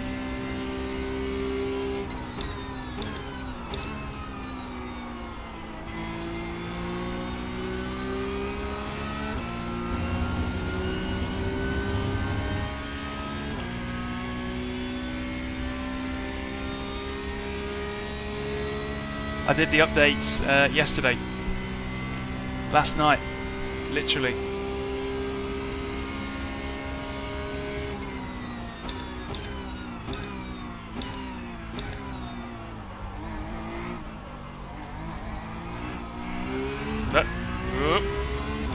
I love them little, what I really need, I'd probably pay money for this. I need somebody to pour back through my streams and compile a video of all the little noises.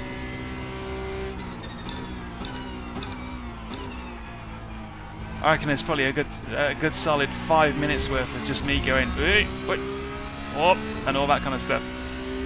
It cracked me up. I'd love that.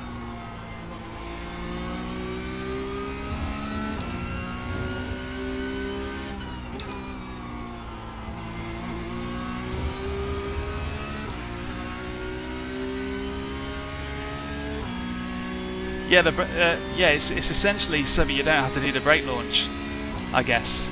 It's so that you don't have to kind of hack a system. You can actually do something that quite effectively mimics the advantages of a dual clutch paddle system. Oh yeah, sugar, all the sugars, because this is a family friendly stream.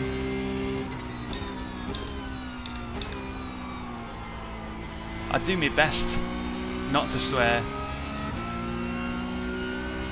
I think there's been one or two that have slipped out. I think it just because it helps.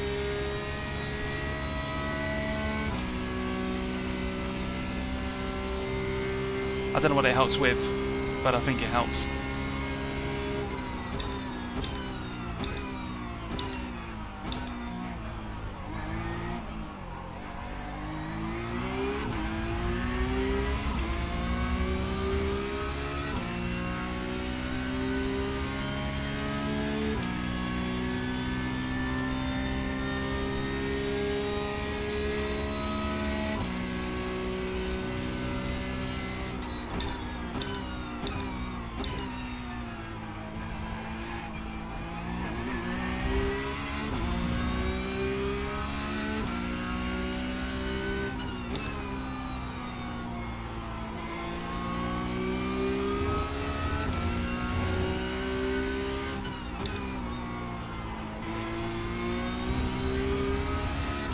So if you're not familiar with what a dual clutch paddle system is, if you've ever seen a wheel that has almost like a second set of gear shifters on the underside of the gear pedals, so they're like lower down.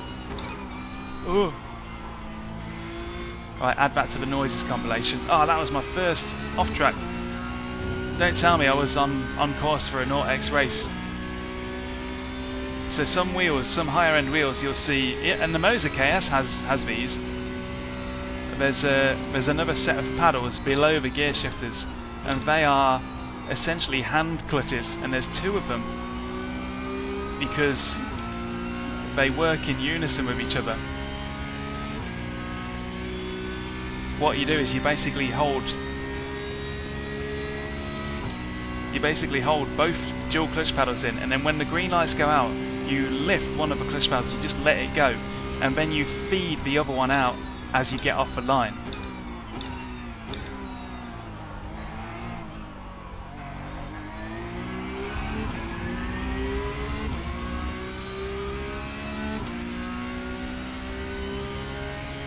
Yeah, a 1X will definitely help put some gaffer tape over that safety rating. Yeah, the GSV2 has it.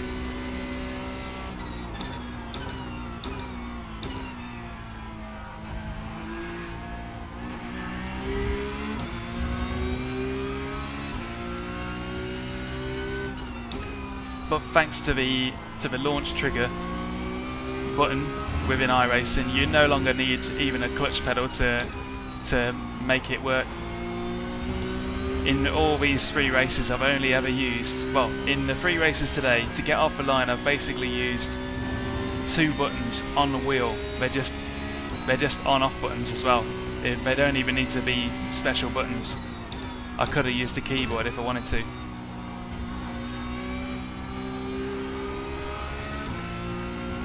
All I really had to do was sort of control the throttle a little bit, but not much. It didn't require much work to get that nice start off the line. That could have made all the difference and changed my fortunes in this race, so I'm happy about that.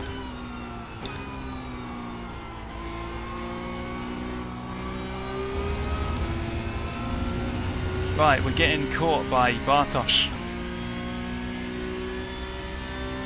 So I think we are going to sort of slither down to 5th here, I think.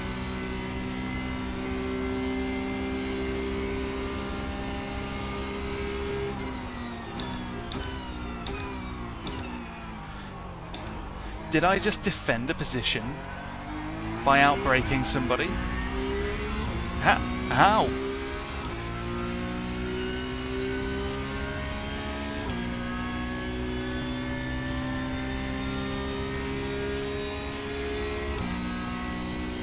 We're only halfway through. I thought we were way further along than that.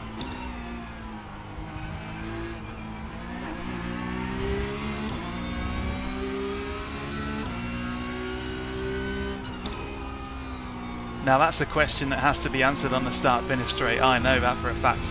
Otherwise I'll start reminiscing, and then I'll lose my concentration. So I'll regale you my sim racing gear journey while I'm being overtaken on the start-finish straight.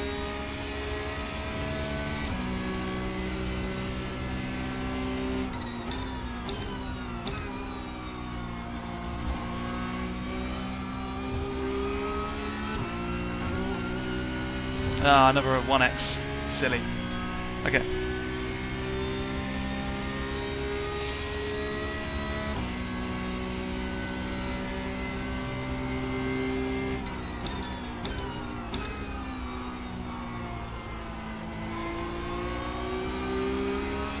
So my first ever steering wheel was the Logitech Momo wheel, which is like ancient, crazy. And then it went on to a G25, bought that one, and then somebody bought me a G29 Lite in like 2018 or something, or whenever it was.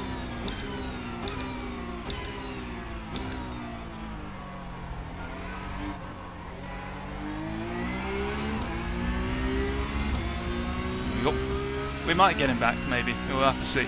We'll have to see how he likes being in front. But he's a 5k driver, so you know. I say somebody because it was like a group present. Me and my group of mates used to just sort of like kind of band together and chuck a tenner in, a tenner or a 20er in to get like a combined present. So it was like one good like present.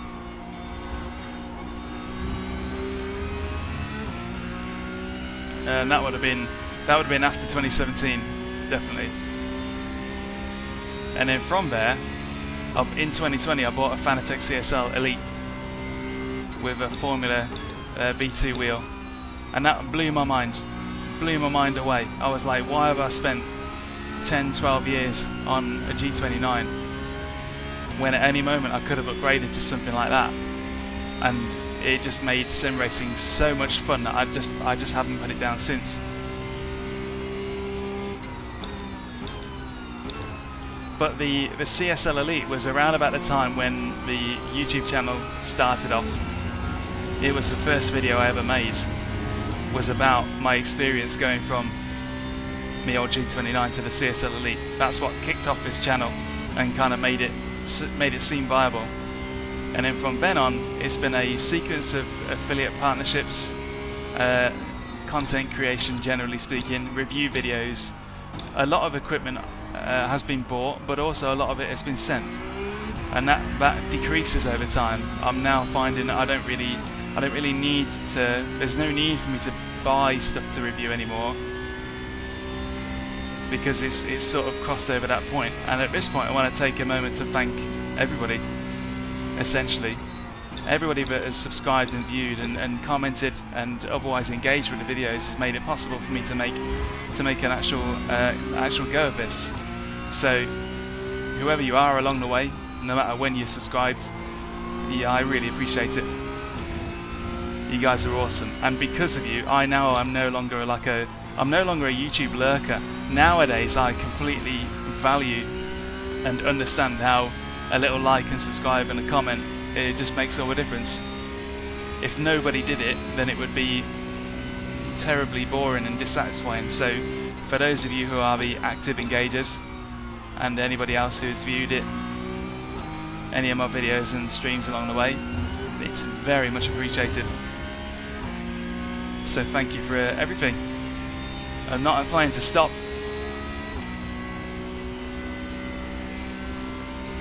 Just want to keep putting stuff out there that's of value to people and entertaining. That's the only brief. It's a very simple mission. And there's been some lovely, satisfying videos along the way that I look back on and just go, you know what, that was pretty good.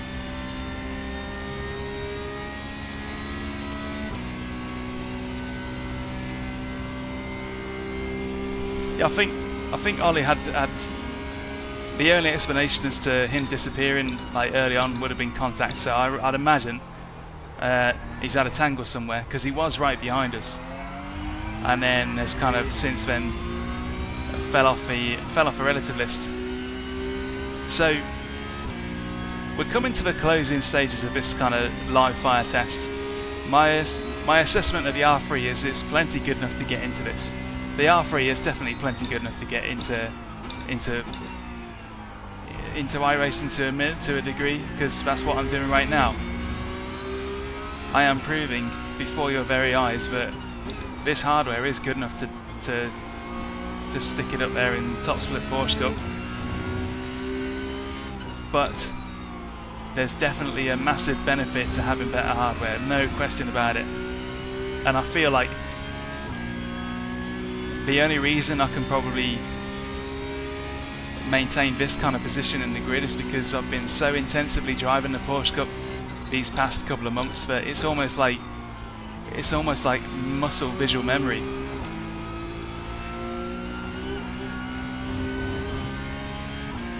I don't know if you could give me a blooming pair of Coke cans and a fishing rod and I would still be able to drive this thing, because I'm so comfy with it now.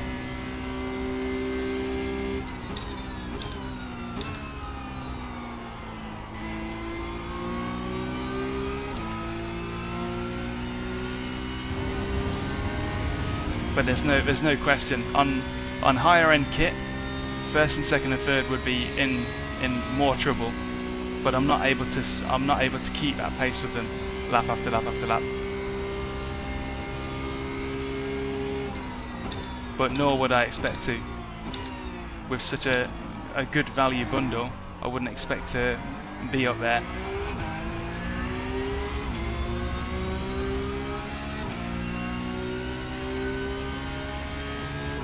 And what I'm experiencing now is kind of what I experienced a lot when I was on the G29.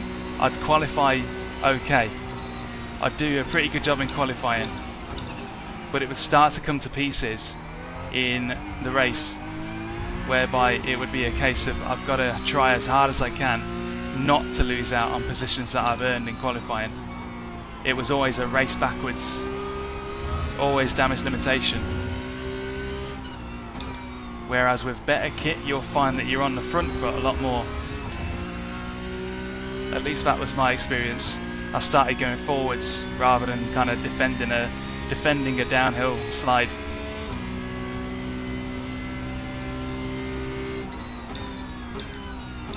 And for those who are interested, the monitor that I'm using is a 34-inch ultra wide, and what you can see is exactly what I can see.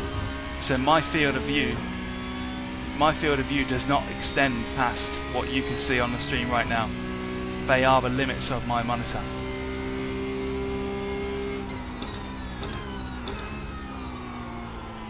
I definitely do miss having triples a fair bit, but there's no question that having a smaller profile rig is definitely better for videoing and moving around and that.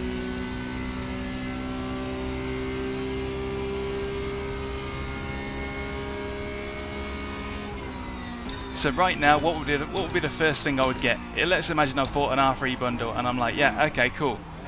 What next? It's definitely going to be pedals. 100% it's going to be the pedals.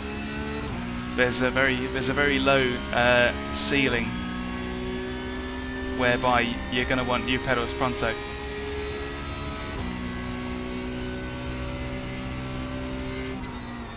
And it's not because you can't hold a candle to anybody else on these pedals. I am doing that now.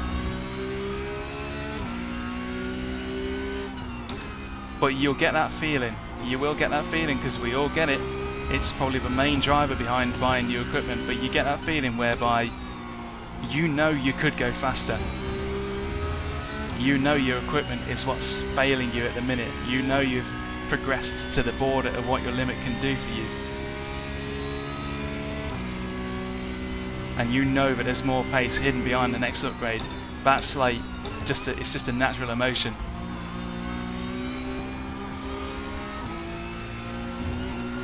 And that upgrade is going to be centered around your brake pedal, definitely. The SRP pedals were pretty good. I did actually like them when I had them. Ooh. So as a really kind of cheap step up, they were actually okay.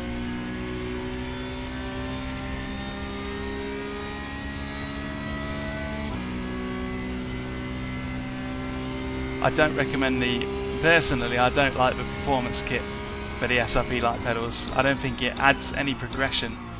It doesn't change the character of the pedal at all, it just makes it stiffer. I didn't like it.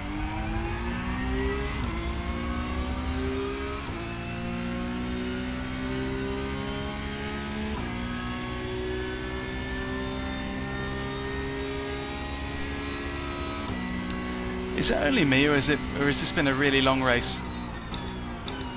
This race feels like it's been going on forever.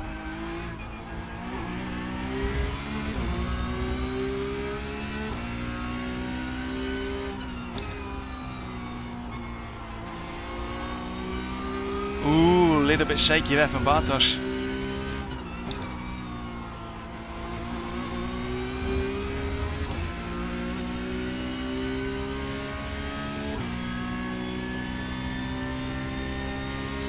just paid import taxes and a butt kicker.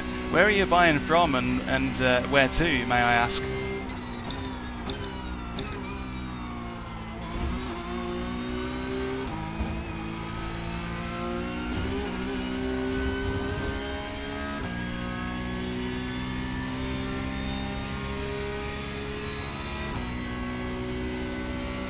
How do real life pedals feel? I can't answer that, unfortunately, Eduardo. Would love to answer it, but I remember there was an experience. This was probably one of the catalysts that made me think, what on earth? But back in 2020, I did get to try out sort of a race spec VW Golf.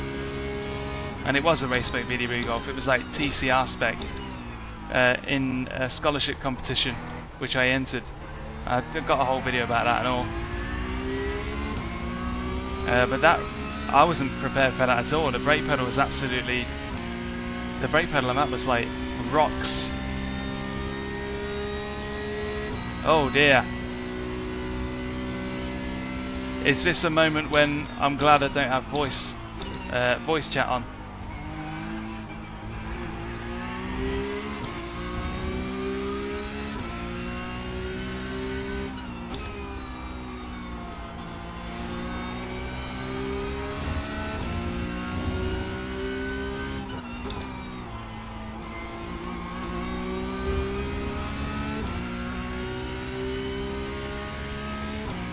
I'm looking to try and get my hands on the CRP2 pedals because now they actually look like they make sense.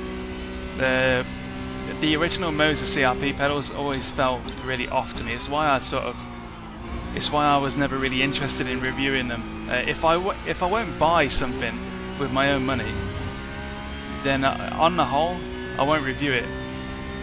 If I don't think it has value, then I'm not going to waste time on it because it actually takes a long time to blooming do videos for me.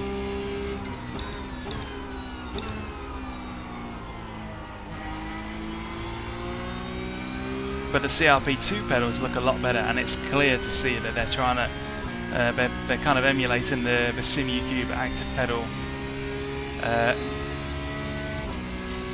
aesthetic from the dimpled pedal plates. So Moza are clever, but I do kind of wish that they didn't so clearly take inspiration from the things that are popular at the time. Maybe it's just me. Maybe I'm conflating it. Maybe it was a completely original design, but the plates on the CRP2s look too similar to the SimuCube active pedal for it to be an accident, you know?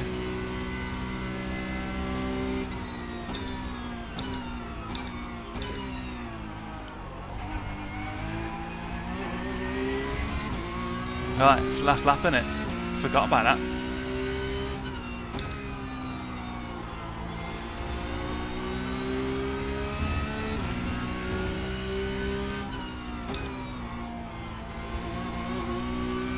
Wonder if I can pressure Bartosz into a mistake.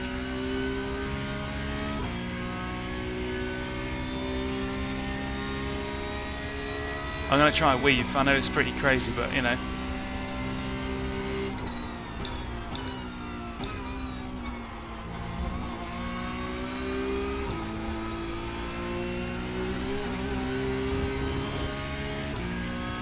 I didn't really expect that to do anything, so.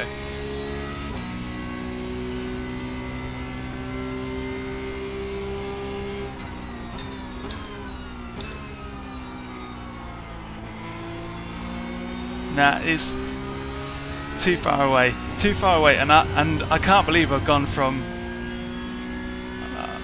the start of this stream being pretty tentative on the brakes to at the end of the stream kind of weighing up whether to kind of surprise dive from somebody in Parabolica. That shows real character development right there. Ah, there we are.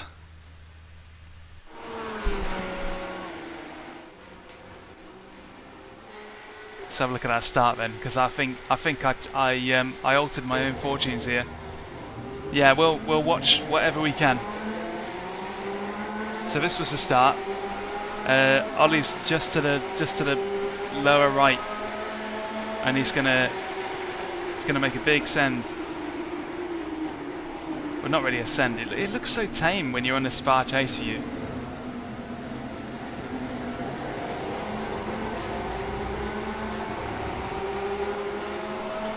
It looks so tame on that far chase view. It really does. It kind of does you dirty.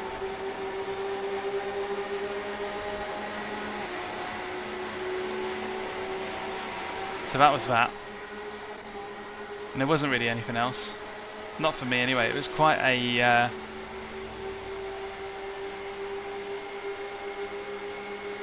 it was quite a...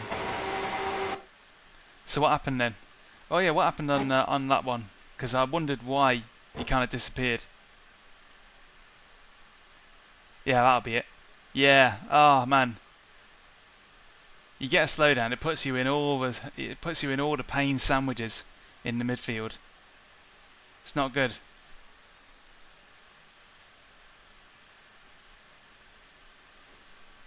So we're on fast forward vision now.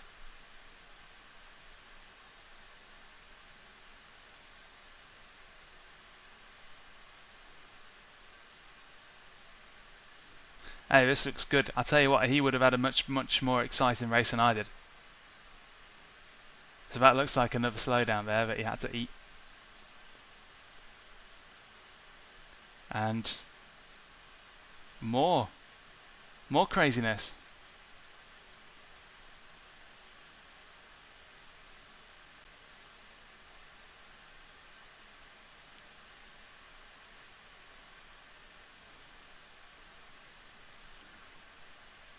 Hey, I'm looking for this drama. It was around lap 10, I think. Something like that. Ooh! Oh.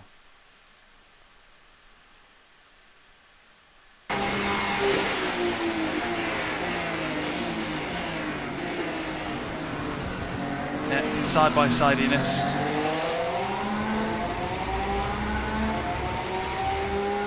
A little bit of door taps. Oh dear. Oh dear.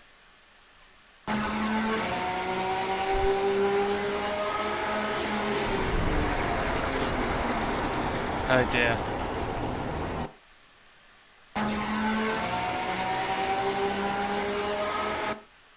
Ah dear. Never mind.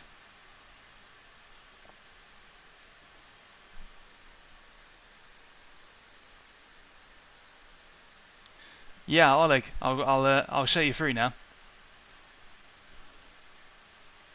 Yeah, I'll show you how the dual clutch system works when you've just got the buttons to work with, and that's it then. Right, so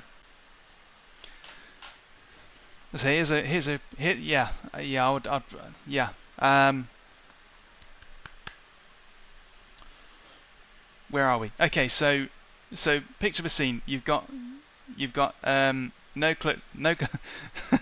cheers, Oleg.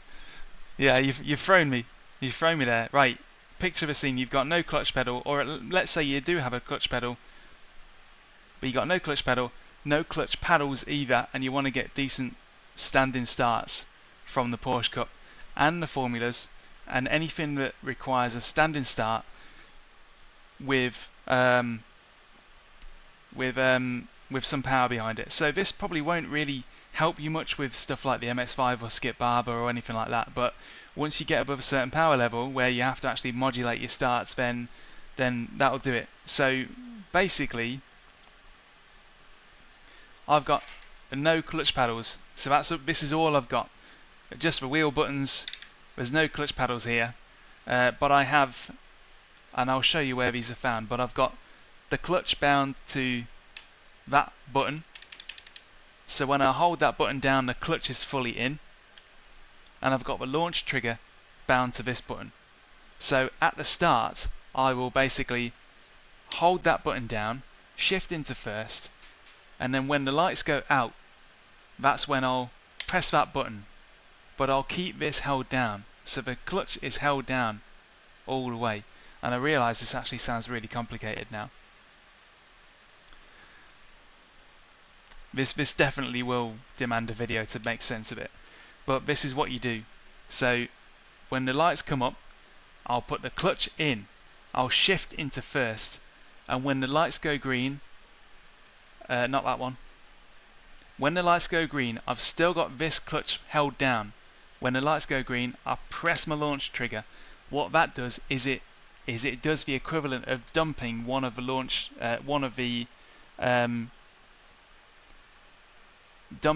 clutch paddles out.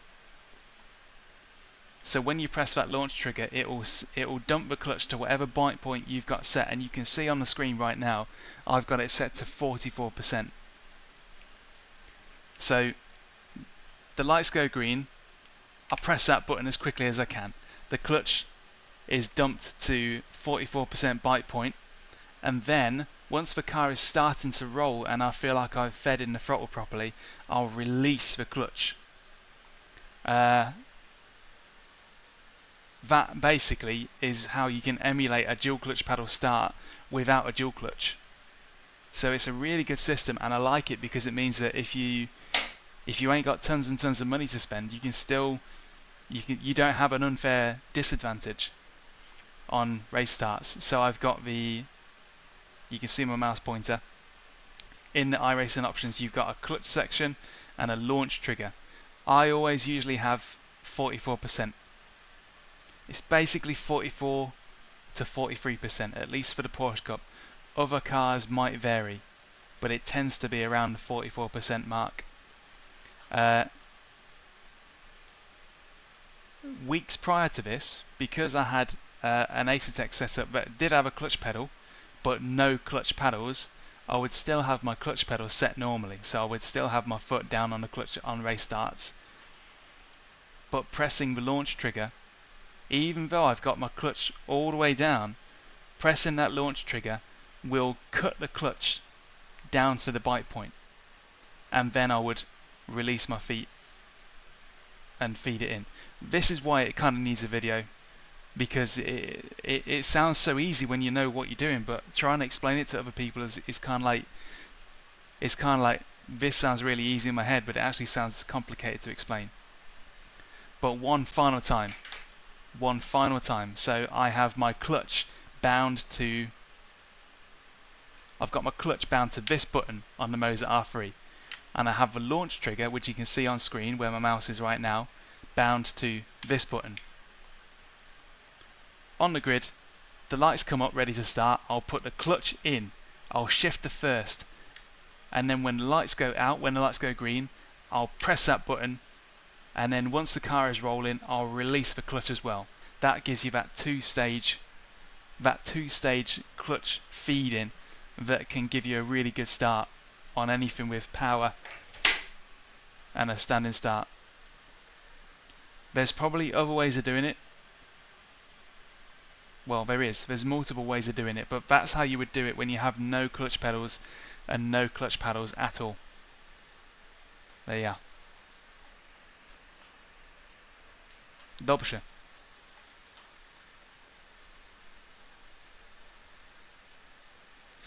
Cheers. The stream is basically wrapping up now anyway, so you ain't missed nothing. But thank you very much for joining and viewing. Appreciate it very, very much. And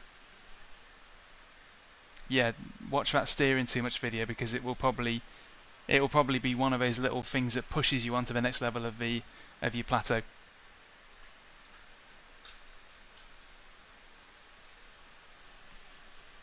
But this is definitely that dual clutch start is probably something that does require a video to really explain, and I'll be happy to do it, because there's always more people that don't know about this than I think. And the 3 races you've seen today, the starts have been really good. They've been really good, so I'm happy about that. But there we go. So, thank you very much if you've been watching. But that was the 3rd and final race. I've got everything I need.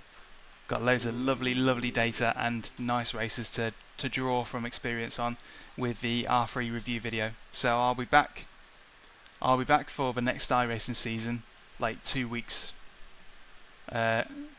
2 weeks away now, because next week is week 13, so I'll be using that time to properly review and get video stuff done. So I'll be catching up on all sorts of projects.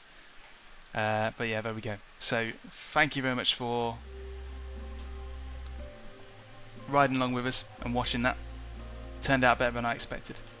So enjoy the rest of your days. Enjoy the rest of your days. I'm not going anywhere. What am I racing next season? I've got to be honest with you. It might just be Porsche Cup again. And just because it runs on the hour every hour, it's usually exciting, and it's also a challenge for me when I'm on my own. Even when you're on your own, it doesn't get boring because you're always fighting the car and fighting the track. If iRacing puts, there might be another kind of sequence of racing that I can do, you know, something that kind of keeps the action going. But because Porsche Cup kind of gives you a race on the hour every hour, and then you've only got 10 minutes to kill between them, and it's usually a dramatic, racing, then that's why it's been such a good thing to stream this season. So thank you those of you who have maintained your support. Everybody who's new, I know who you are. I'm starting to really starting to remember your names now. So thanks, Ed. Cheers, Hawking. Dusty. Folks who do drop in every now and then. It makes it a lot more fun. So thank you for that. Right, time to go. Time to get gone. Enjoy the rest of your day. Have a cup of tea. Do whatever you want to do. And don't forget, as shown on the screen, got links in the description for a ton of worthwhile sim racing brands. There's more down there than what's listed there, but should you look to buy anything, keep those links in your pocket. If I ever add a discount code, you'll see it there as well. And I've been using a GT Omega Prime, even though the R3 it's kind of like skipping leg day, isn't it? No, it's the opposite of skipping leg day. I'm using an R3 on a GT Omega Prime. That's like skipping arm day. But in any case, I've been using a GT Omega Prime with the Inertia Seat. That's what you can see behind me. Brilliant seat for not much money. I just hope that they bring it to the US sometime soon, because it's great value. The Moza R3, a video reviewing it will be released soonish. And should you decide to buy anything from Moza or anybody else, all of the mainline brands, I usually have a link for them. So it helps me out mega when you use them. If not for me, then do it for someone else who you maybe find, who you may be a more long-standing fan of. But if you do, appreciate it. Enjoy yourselves. Have a nice day. Thank you very much.